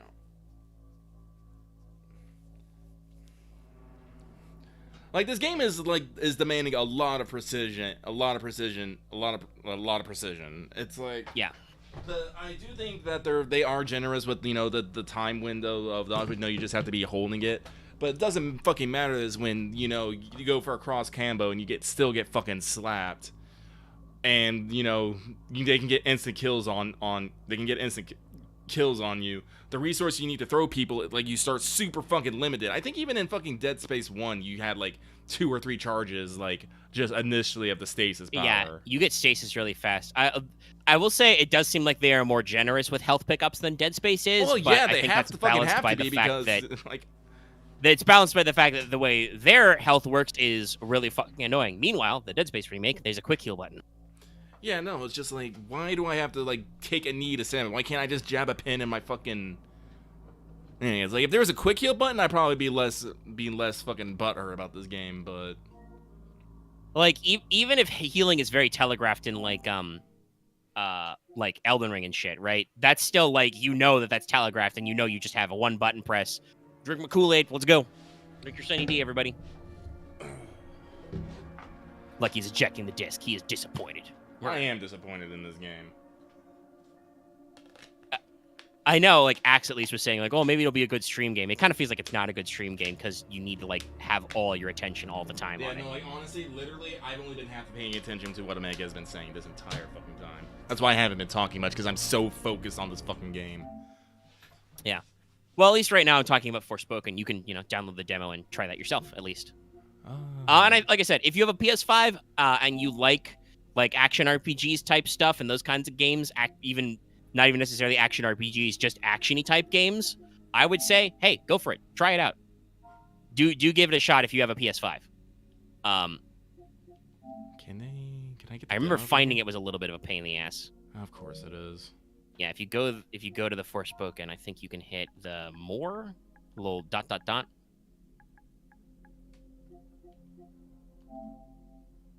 Or if you just Google demo, it might work. Demo, there it is. Yeah, okay. All right, I will download the demo. I will give it a whirl. Yeah. But in the meantime... Nioh.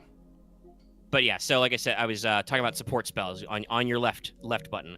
These are like all over the place. The Earth one had stuff like I could do an AoE like targetable stun called Bind, just freeze enemies in place for a little bit. One of them is like Tendril. It does a big like sweep in front of you.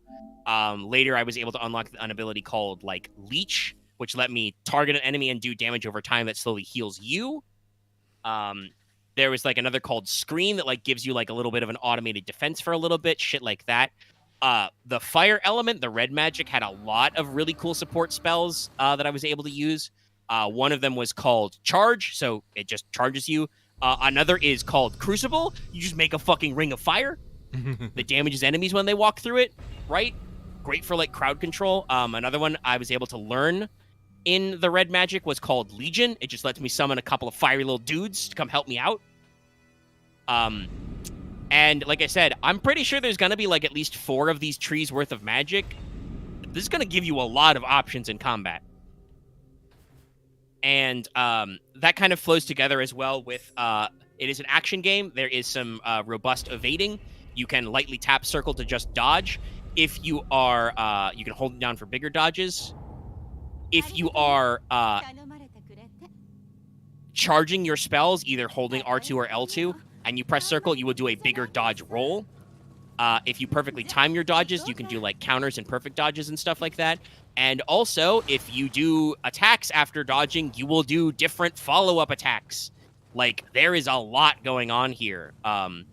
It's definitely the kind of thing where I feel like some people might be a little overwhelmed if they just kind of pick this game up, like, casually. Like, later when it, like, when it eventually comes to PC or Xbox, or, like, it goes up on, like, I don't know, like, goes on PS Plus in, like, 6 to 12 months or something. Who knows?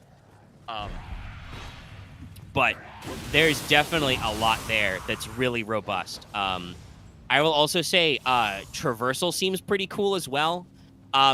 It's definitely got that problem that some of those open-worldy traversal type games have, where if you're not holding the special traverse button, your actions are kind of lackluster. Your, movement speed outside of combat is pretty normal. Your jump outside of holding the magic parkour button, and yes, they do call it that, is atrociously pathetic. Like, it is one of the most lackluster video game jumps I have seen in a while. I don't even know why the button exists, other than to let you know that when you're holding circle to magic parkour, if you press that button, you do big leaping, running jumps, right? You can double jump, you can wall jump and wall climb a little bit while you're doing it. Under red magic, I had access to a square button to grappling hook to like ledges and surfaces and stuff like that. I assume there will be proper like in-air double jumping later, shit like that. And there's a lot to traverse. The map section they show you is pretty big, and has a lot of different stuff. There are like, lowlands, uplands. There are floating rock islands you can jump and grapple to and explore. It does look like it has a little bit of the open world game type conceits. There are like lookout towers, but you don't really seem to go to these to actually like unlock your map or find where like unlock icons. It's more that if you go here and push a button, it gives you a bird's eye view so that you can see where all the available like icons are anyway, relative to you, kind of a thing, and place markers on them. Like, it didn't seem like shit was hidden in the demo. It's more that, like, these towers unlocked new fast travel points and gave you places to, like, easily figure out where you could go next. Also, by the way, it's a PS5 game, solid state drive. Fast travel is fast. It is, like, Spider-Man fast. It's basically instantaneous, which is pretty good. So, like, movement feels pretty good. Combat feels pretty good. It took me a little to, like, get into the flow of, like, doing different combos and mixing stuff up. Even though the game has a tutorial section you can choose when you start the demo, it's still doling out tutorials on stuff, like, well into the demo. So I don't know if they're going to tighten that up in the final game. It definitely felt like I was still learning shit even as I was doing the thing the game says, this is your extra challenge. Defeat a hard enemy. It was a giant crocodile. He wasn't that hard. It does seem like there's a decent amount of enemy variety as well, by the way. Like, I was fighting, generic fantasy zombie dudes, but also there were giant birds, there were bird ladies, there were evil deer, there were monster crocodiles, there were big boys. And so it looked like there was a decent amount of variety there. There is some, like, crafting and upgrading you can do. You can just pick up, shit in the wild to make stuff with. There were some systems I wasn't 100% sure on. You have health pools, you have a quick heal button, and a pool of healing items, but you also seem to have these little, like, shields or stamina bars. So it seems like for some of the hits you take, Cuff will protect you, and you don't actually take health damage, but once those are gone, you do start getting beat up. Those charges also get spent as you sprint for long periods of time, so maybe, like, encouraging not for you to not sprint headfirst into combat encounters, so you can keep some of your shields up. I don't know. Again, it seems like there's some depth to the game that the demo doesn't really teach you. I will definitely say, I am not one of these people. If you are one of those people who is really turned off by some of the way the dialogue is formatted in the marketing for this game, you will still be turned off by playing the game. Frey and Cuff are pretty chatty. I did at first feel like they were a little too chatty. I kind of feel like as I got a better grasp of the combat system, I was, like I said, I got knocked on my ass less. So there were less, snide comments back and forth where Cuff is like, "Are you all right, Frey?" And Frey is like, "Well, I'm not good," as I, like, get picked up off the ground again, shit like that. But, like, they will have a little, like, back and forth of dialogue when you start a combat. They'll have a little back and forth of dialogue when you end a combat. They'll have a little back and forth of dialogue when you fast travel, which is kind of, like, weird. Like I said, at one point I fast traveled to a point and Frey literally says, "Cool, what were we doing again?" And Cuff is like, "You got to be kidding me." And I'm just like, I feel a little on your side here, Cuff. I don't know if I would start my, random fast travels in the desert being like, in the game demo, like, "What are we doing?" That seems a little too on the nose. I feel like this is going to be a game very much like Horizon, where, like, a couple weeks after this game comes out, there's going to be a patch where it's going to be either an option or they're going to just fix it where they're like, "Reduce the frequency at which Frey and Cuff say things." Because I don't hate their characters, and I feel like as a deliberate design choice, this game is very open and empty. I think it's supposed to be kind of, like, beautifully desolate, right? Because, like, the framing of this map stuff, the game is beautiful and open. Some people playing the demo complained about issues with, like, textures or HDR. I don't know if that's, like, a TV thing or they're just fucking lying because they don't like the game. Some people seem like they want to be really butthurt at this game for no reason. I'm not going to say it's just because there's a slightly sassy woman in the protagonist role.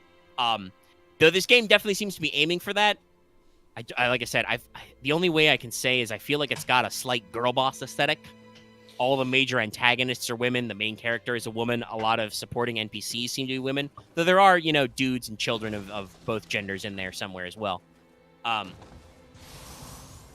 But maybe it's just because I'm on a 32-inch, 1080p TV that's, slowly melting down over time.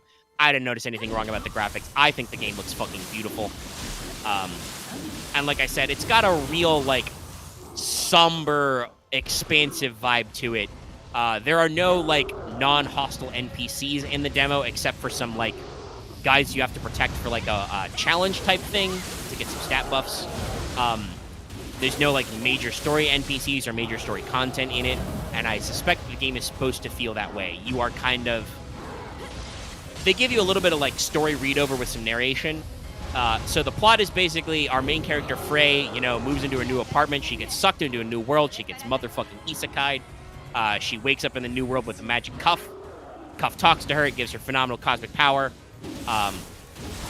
The world is pretty fucked because these 3 matriarchs who have all these magic powers are supposed to be running things, but now they've gotten kind of tyrannical or some shit. It's bad news bears. So the world of Athia, whatever. I think it's Ath, and then the adjective is Athians. Ath is fucked, and people start to be seeing you as, you know, Magic Jesus, because you are like their one beacon of hope. Frey doesn't really seem like she's down to clown with that, but this is her only way to figure out how the fuck to get back home. She's got a cat, damn it. She has to get back. The cat needs feeding. I always hate it when they don't isekai your cat with you. So, like, that...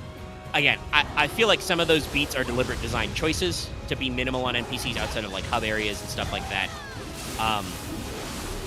You know, the dialogue is certainly part of it, so it's that thing we've talked about before with some games where you need a little bit of that back and forth. Like, I don't throw any shots at the fact that Aloy does talk to herself so much in Horizon, because when you're out in the wilderness, Aloy don't really have people to talk to, you know? Mm-hmm. Even when she rediscovers mobile phones and Bluetooth earpieces, like, you don't need to be calling up your posse all the time, right? All right. Like, so, yeah, she talks to herself because she's been alone and people don't talk to her most of her life. I feel like Frey talks to Cuff a lot because Cuff is constantly with her, and she's a little out of her depth. Again, that's something I've talked about with, like, the trailer dialogue where, like, people make fun of, like, so let me get this straight. Guys, if you've been fucking isekai'd, you would be confused too, right? Okay? Well, yeah. Like, I think that the dialogue feels fairly natural. Some parts of it are a little try-hard, and mostly, like I said, it feels like it's a little too frequent in the demo. I don't know. We'll see how the final result is. There are a couple of concepts or systems that just give me a little bit of pause. Like I said, I got a bit of a weird feeling about it. You have a couple of gear slots. You have a cloak, so you can pick between different colors of bitch and cloak, which do different things mechanically. That seems neat. Your other bit of gear that you can unlock and upgrade and stuff is your necklace, which gives you a lot of different things. And then your other big piece of customization seems to be...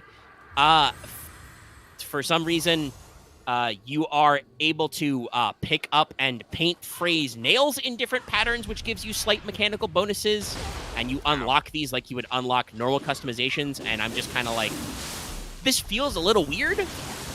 I mean, they look really good. Like I said, the aesthetics of this game and the modeling and stuff, very detailed. I bet somebody on the dev team went to bat with fucking picking nail painting styles and whatever, but it's definitely like...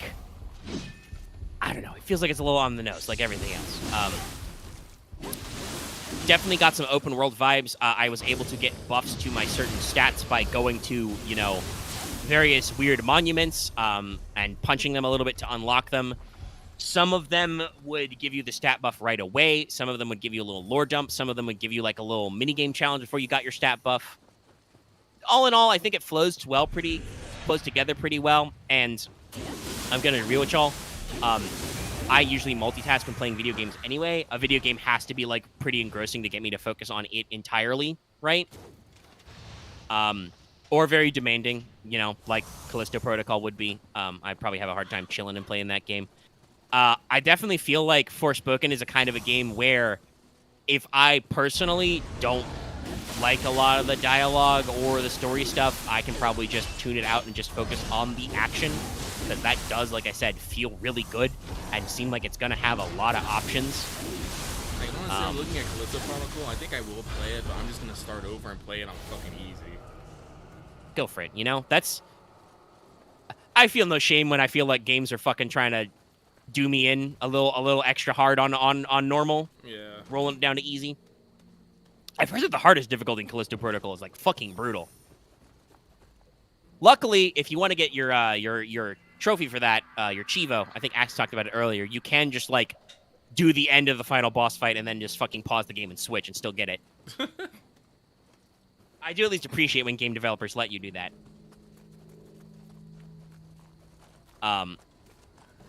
But yeah, Forspoken seems pretty tight action-wise. I am concerned that the story beats might get a little in the weeds. But I'm not, like I said, I don't hate as much on the dialogue as other people do, and you can just turn it out. It's got a lot of different customizable difficulty choices you can futz with, even in the demo. You can adjust, like, how much damage Frey takes, how much you get knocked back, how much enemies take or get knocked back. You can adjust the slowdown rate when you're doing your spell selection menu. So, like, you know, pull up your wheel menu to pick different types of spells to do. Time slows down when you do that, right? Right. So you can adjust that in the demo. I assume you can make it so time doesn't slow down at all if you want that real Dark Souls type no pause experience, or you can probably dial it up even more. So it seems fun. I'm definitely down for it. Like I said, some people said that they had some technical stuff, but I didn't experience any of that. The game looks lovely. It plays really well once you kind of get the feel for it.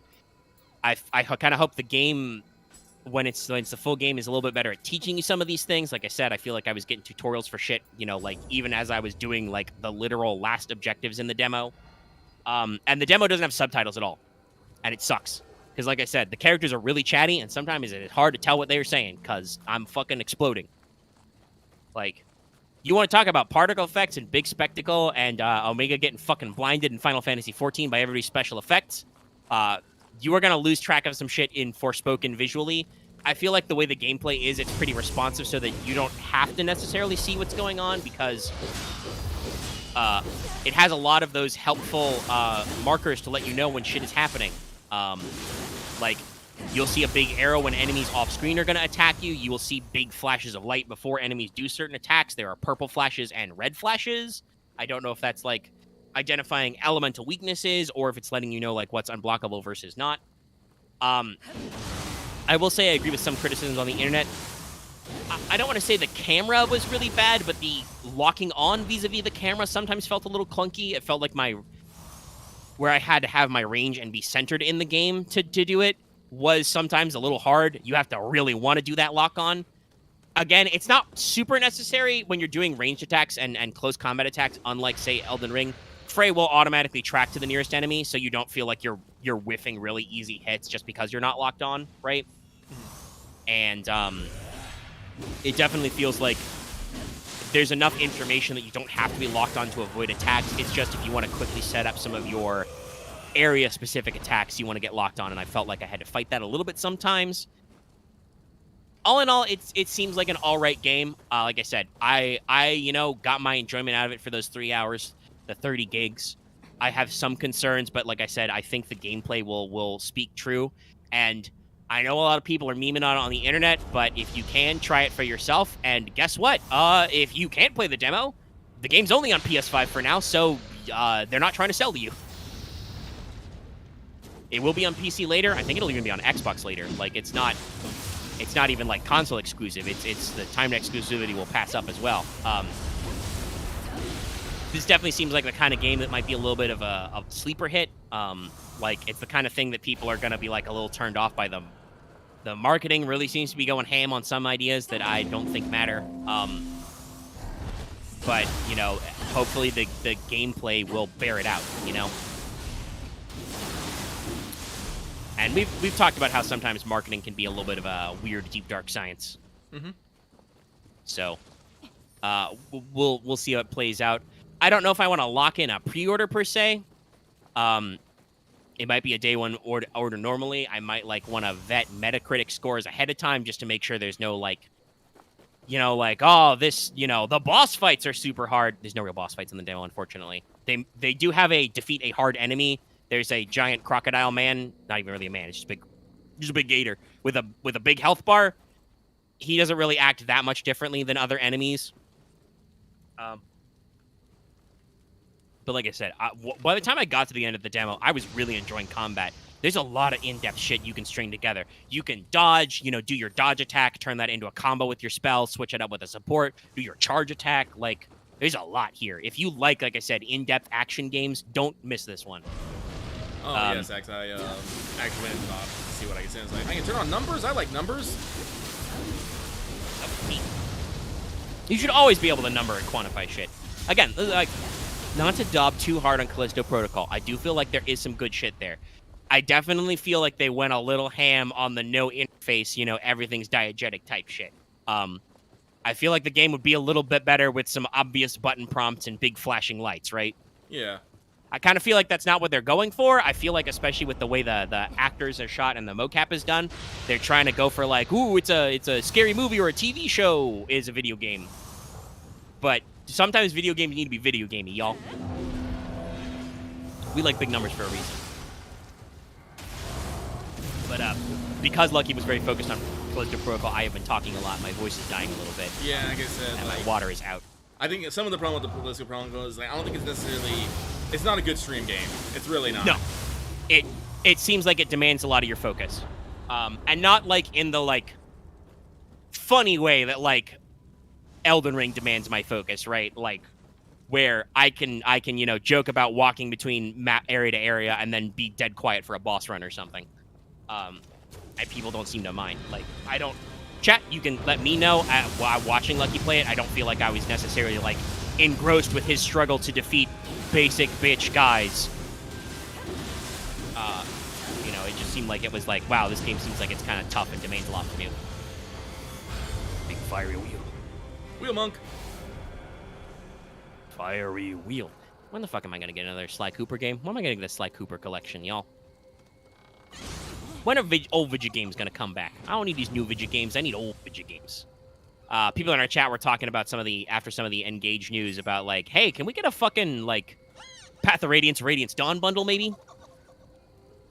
I have one of those games, actually. I would also personally really like, I was very keen on, I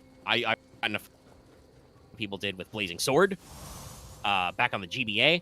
I don't really want them to make a remake of that game, per se. I would just love it to be, like, remastered with some HD sprites. Assuming that Intelligent Systems and Nintendo haven't fired everybody they have in studio who knows how to make sprites. I know that I feel like a lot of the general gaming public harshed Nintendo's buzz about not being graphically cutting edge and the fact that they didn't do 3D models and then they made all their main titles 3D models, and I'm like, you have killed the beautiful fucking sprite work there was.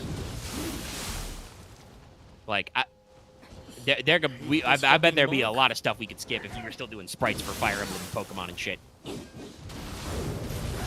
If Square Enix can make 2.5 HD games and have them fucking sell out, you can too, Nintendo. Go for it.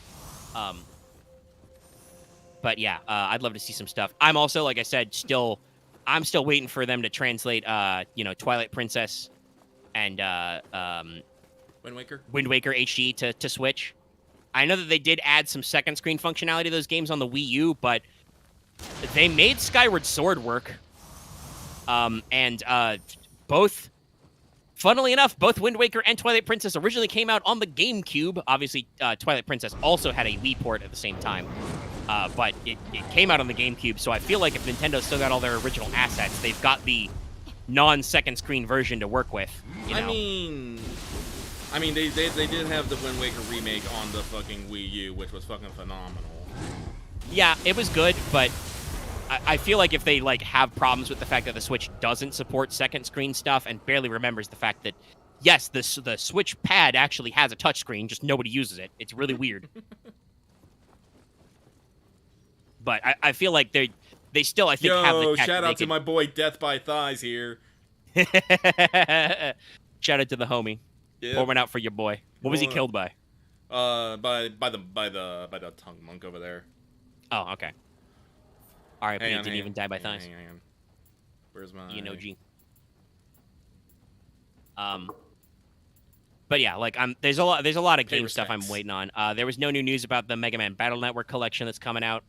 I'm very keen for that one. Waiting for that shit to show up on Switch probably. I play those all on GBA and DS, so I feel like Switch is the appropriate kind of way to do that. Just feels right, Pop that motherfucker out. Though, depending on timing, I wouldn't mind trying to stream some of those games. I don't know if that would be a mainline stream series, because those are RPG-ass games. There's, like, make work I'd have to do off-stream. I'm down to clown. Like, Lucky did a lot of off-screen shit for Bloodstained back in the day and some other games we've done, so...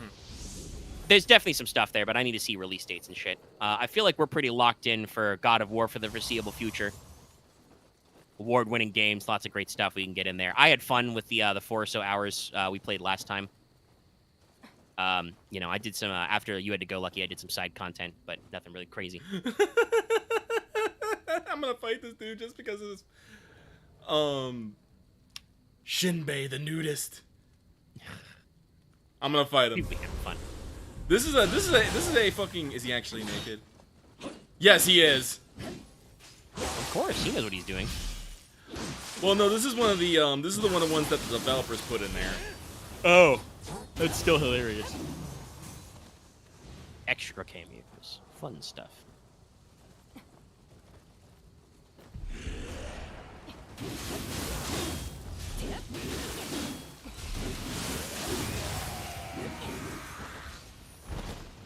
I think that's the thing I like about Nioh 2. Despite it being a very serious, dark fantasy about Sengoku era, they have fun.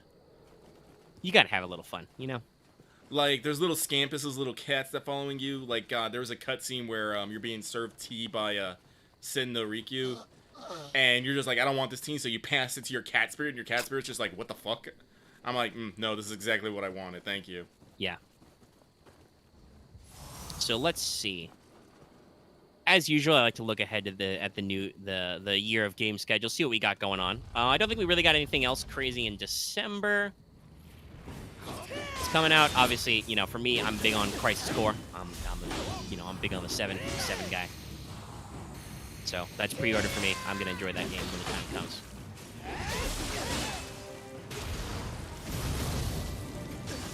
But I don't think.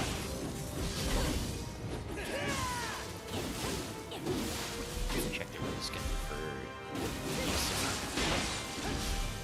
That's Core. Nope, same day as also December 13th is also when Neon White drops on PlayStation. I'll keep my eye out for that game. Yeah, it doesn't look like there's a lot of new games that I'm interested in. I'm also looking. It's much smaller now, but there are still a decent number of games on this list. That's what Game Informer, where I usually check about games that were supposed to come out in 2022. There's still like a couple dozen of them. I don't know if these games are going to come out in 2022, y'all. PS4 port of Necro Barista. Diablo Immortal supposed to come out on PC. Don't know if that's going to happen. EDF 6 supposed to come out on PS5. Don't know when that's going to happen. But January is going to be pretty interesting. You've got the P5 already came out on multi-platform, but the updated versions of Persona 4 Golden and P3 Portable are going to come out on Xbox, Switch, PS4, etc. No standalone PS5 versions. I'm still very flummoxed, but Fire Emblem Engage is actually next month. I'm still not 100% sold on this game. They seem to be deliberately aiming for like a much brighter and even more anime color palette, as opposed to Three Houses was a little more grounded. I know some people complained that they weren't quite as keen. I kind of prefer the other art style, but we'll see. Let's see. And then, unfortunately, for me in specifics, oh no, Forspoken's on PC as well overall. Okay, I didn't realize it was coming to PC day one. That's interesting. At least that's what Game Informer tells me. But that's January 24th. The Dead Space remake is January 27th. So, like I said, I don't know if I'm going to day one Forspoken because I want a day one Dead Space. Like, I know. I watched that footage. I've played Dead Space before. I've beaten the original Dead Space. I put some time into Dead Space 2, though I never finished it. I'm down to clown with the Dead Space remake. I know that is something I want to play. The original Dead Space is very impactful for me in my oeuvre of space horror. So, I don't know if I want to also pay a $70 for a AAA RPG, even if I know I will like that game, because I know I'm not going to have the time to put into it in like 3 days before Dead Space comes out. February, we got Hogwarts Legacy, February 10th. Still waiting to see some reviews. Theater Rhythm Final Bar Line is February 16th. I'm also interested in that one. Atomic Heart is going to be February 21st. Saw some trailers for that. That's another one of those, weird boy first-person shooters. February, though, is still super packed because we got Like a Dragon Ishin, February 21st. I'm hyped about that. Yeah, I'm excited about that one too. Let's see. Did he just fucking bones like spin? What the fuck? He did, He did a cool spin, bro. bro. And we got Lucky's continuing Doom. Altair Rise of 3, February 24th. I'm gonna get it. I'm 7 beat the first one, but I'm gonna fucking get it. I live for thighs. Octopath Traveler 2, also February 24th. People are cool about that one. That Scars Above game actually comes out in February. Still not really sure what they're doing there, but it's going on. It's got stuff. March is going to be pretty big boy. That Wolong Fallen Dynasty game is March 3rd. I'm definitely getting that. Skull and Bones is allegedly March 9th. We'll see. Stadia is still listed on their release date. I know that's not true anymore. But Bayonetta Origins is March 17th, and so is Jedi Survivor. And then the Resident Evil 4 remake. God damn it. Resident Evil 4 remake is March 24th. So March's got quite a few games if you're into this kind of stuff. April's still looking pretty open. We've got Horizon Forbidden West Burning Shores is going to be April 19th, and Dead Island 2. A lot of Dead. You can tell there was a theme, internet, back in the day. Dead Island 2 will be on April 28th. May is looking pretty wide open so far. That's just got Tears of the Kingdom, May 12th, and if you're into it, Suicide Squad's going to be May 26th. June is going to be pretty tightly packed for video game fans. That's got Street Fighter 6, Diablo 4, and Final Fantasy 16 confirmed. Obviously, Lucky and I are most hype about 16, though I am still interested in Street Fighter 6. Seems like they're doing a lot of stuff with single player, but in general, if you like video game franchises, you probably like some of those games, so. And it'll be very interesting as we go on with these to see how it shakes out, because obviously there are, plenty more games that don't have dates. Alan Wake 2 is coming. Armored Core 6 is supposed to be out in 23. We will see. I know that Elden Ring was delayed. Forgot how to say that name for a second. So we'll see how that goes out there. Eternights is supposed to be in 2023. That was that one JRPG-ass game with the holding hands button. We know what we're about here. Oh, what was the name of it again? Eternights. Eternights. Okay, I got it. Yeah. Him's fucking stop. Oh, now you want to fucking do it. Okay. The thing I hate about the new Game Plus on here is that the enemies will fire a lot faster, so it's a lot harder to get a beat on them when they're just constantly fucking shooting you in the fucking face. Yeah, you gotta be specific. Once again, I think Lucky and I are both counting on this one probably being delayed, but allegedly Final Fantasy VII Rebirth will be 2023. I suspect it will be late 23 if it is, or it will be early 24. I'm thinking early 24.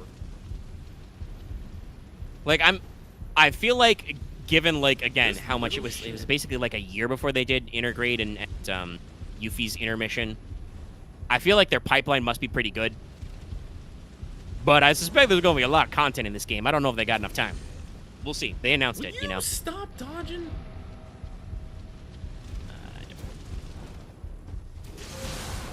Scrolling. I'm very keen about Grim Grimoire once more. I'm fucking there for that. No official date on that, though Amazon tells me like April 30th, I think. It's a big one for me, though. Huge fan of that game. I'm definitely going to be getting it, if only so I can play it. Yeah. Well, and overall, I think you're a little bit more of a dedicated Vanillaware fan than I am. I do like Vanillaware games. Shout out to Beachrim. And I do own Dragon's Crown Pro Edition. I've just never had the time to boot it up. But I super enjoyed Grim Grimoire. Let's see. Like a Dragon Gaiden is supposed to come out next year sometime. The man who erased his name. I mentioned the Mega Man Battle Network Legacy Collection, obviously. Nightingale's supposed to come out sometime in 23 on PC. Some of these names seem vaguely familiar, but I don't know. This looks like a bigger one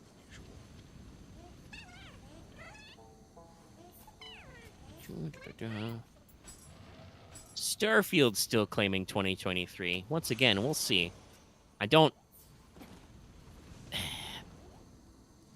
I feel like they're not showing that game enough for them to be in any particular state to get it. Maybe it'll be in November 23, but I don't know. It feel like that game not ready. 2023 is also still the release window for Stellar Blade. We haven't been getting a lot of news on that, but No, but they've had a couple trailers through it. So, and I mean, I think they got the money for it. They're doing well with, Nikkei's fucking still blowing up. I know they had some big patches and stuff. So some of the same teams are on those games. Let's the System Shock remaster remake is supposed to come out in 2023. Lucky brought this up when I brought this up last time off mic, but no word on System Shock 3. That is supposed to be in development last I checked.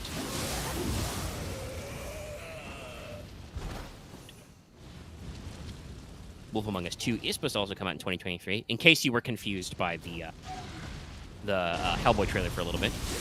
I was. I think a lot of people were.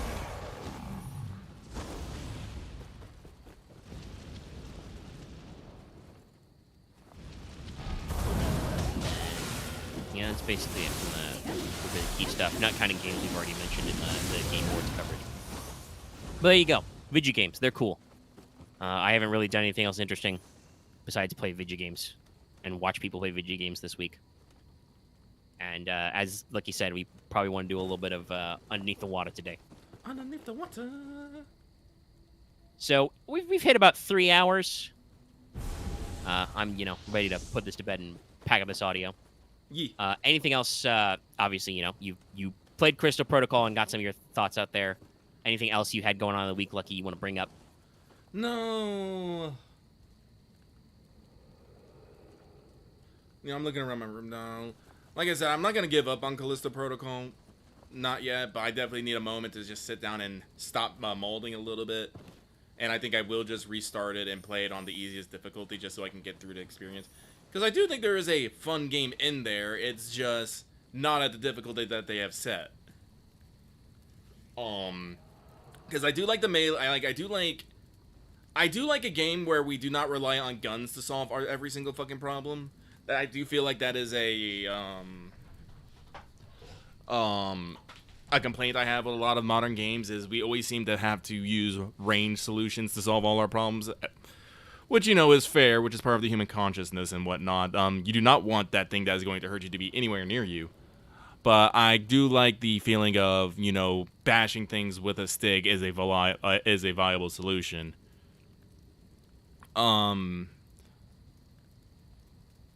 Well, other than that, like I said, we will see. Maybe next week. Once I've stopped being mad, I can talk more about my feelings and whatnot. But where I was right now, I was just way too focused on just trying to survive and figure out how this game wants me to play it to actually really think about it. And getting lost. Yes. I really wish I had my wheel monk. I really wish I had my my directional light.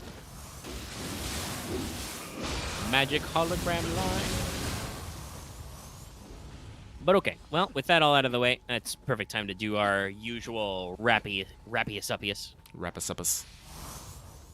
Goes a little something like this. If you're watching this video, be sure to give it a like. There's been quite a few of you over the time period, so give us a jangle.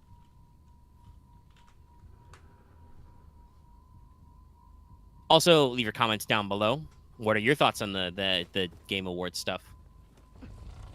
Just keep in mind if you're yelling about people being robbed, I probably won't care that much, but maybe I will. I don't know. I thought some awards were robbed, so I don't know.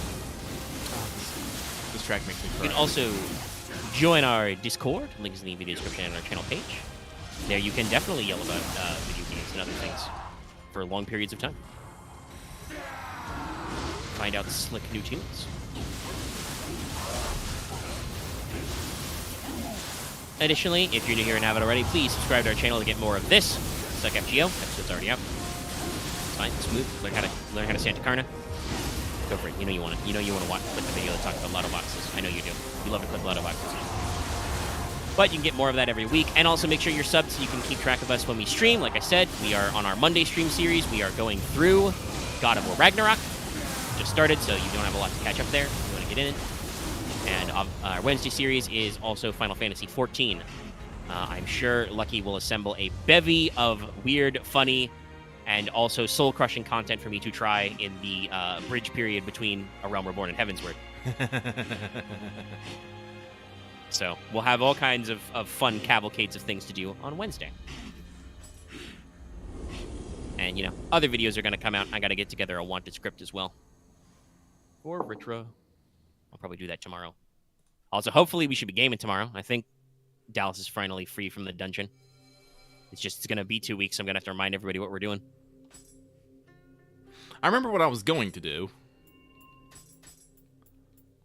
Well, that's good. I hope it all comes together and everybody can have a satisfying, fun experience with that much lag that I didn't really intend. But it be how it be. Shit happens. If you've already subscribed, ring that bell for notifications so you always know when we're posting a new video or when we're streaming. It's a great way to get informed. Get alerts right there. And make sure that you also consider some other stuff. Like I said, you can support us on Patreon, get access to this episode's audio. I'm going to go edit that right after this, so it'll be right up there if you want the audio download, catch up on something you missed earlier, or just take it with you on the go. Same for all of our other shows in backlog. Little as $1 a month or actually $10 a year. And hey, the year's almost over. It's a great time to lock in a whole year of Studio Omega. Perfect time. But you can also support us by giving us channel memberships. You can see these displayed in our chat here. You can get membership badges and fun emotes. So get a load of that. Great ways to continue supporting us. And obviously you can support us by just watching our stuff, but other support helps too.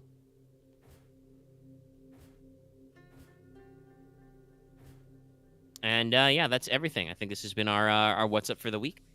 We'll see you again next time. Have a good evening, everyone. All right.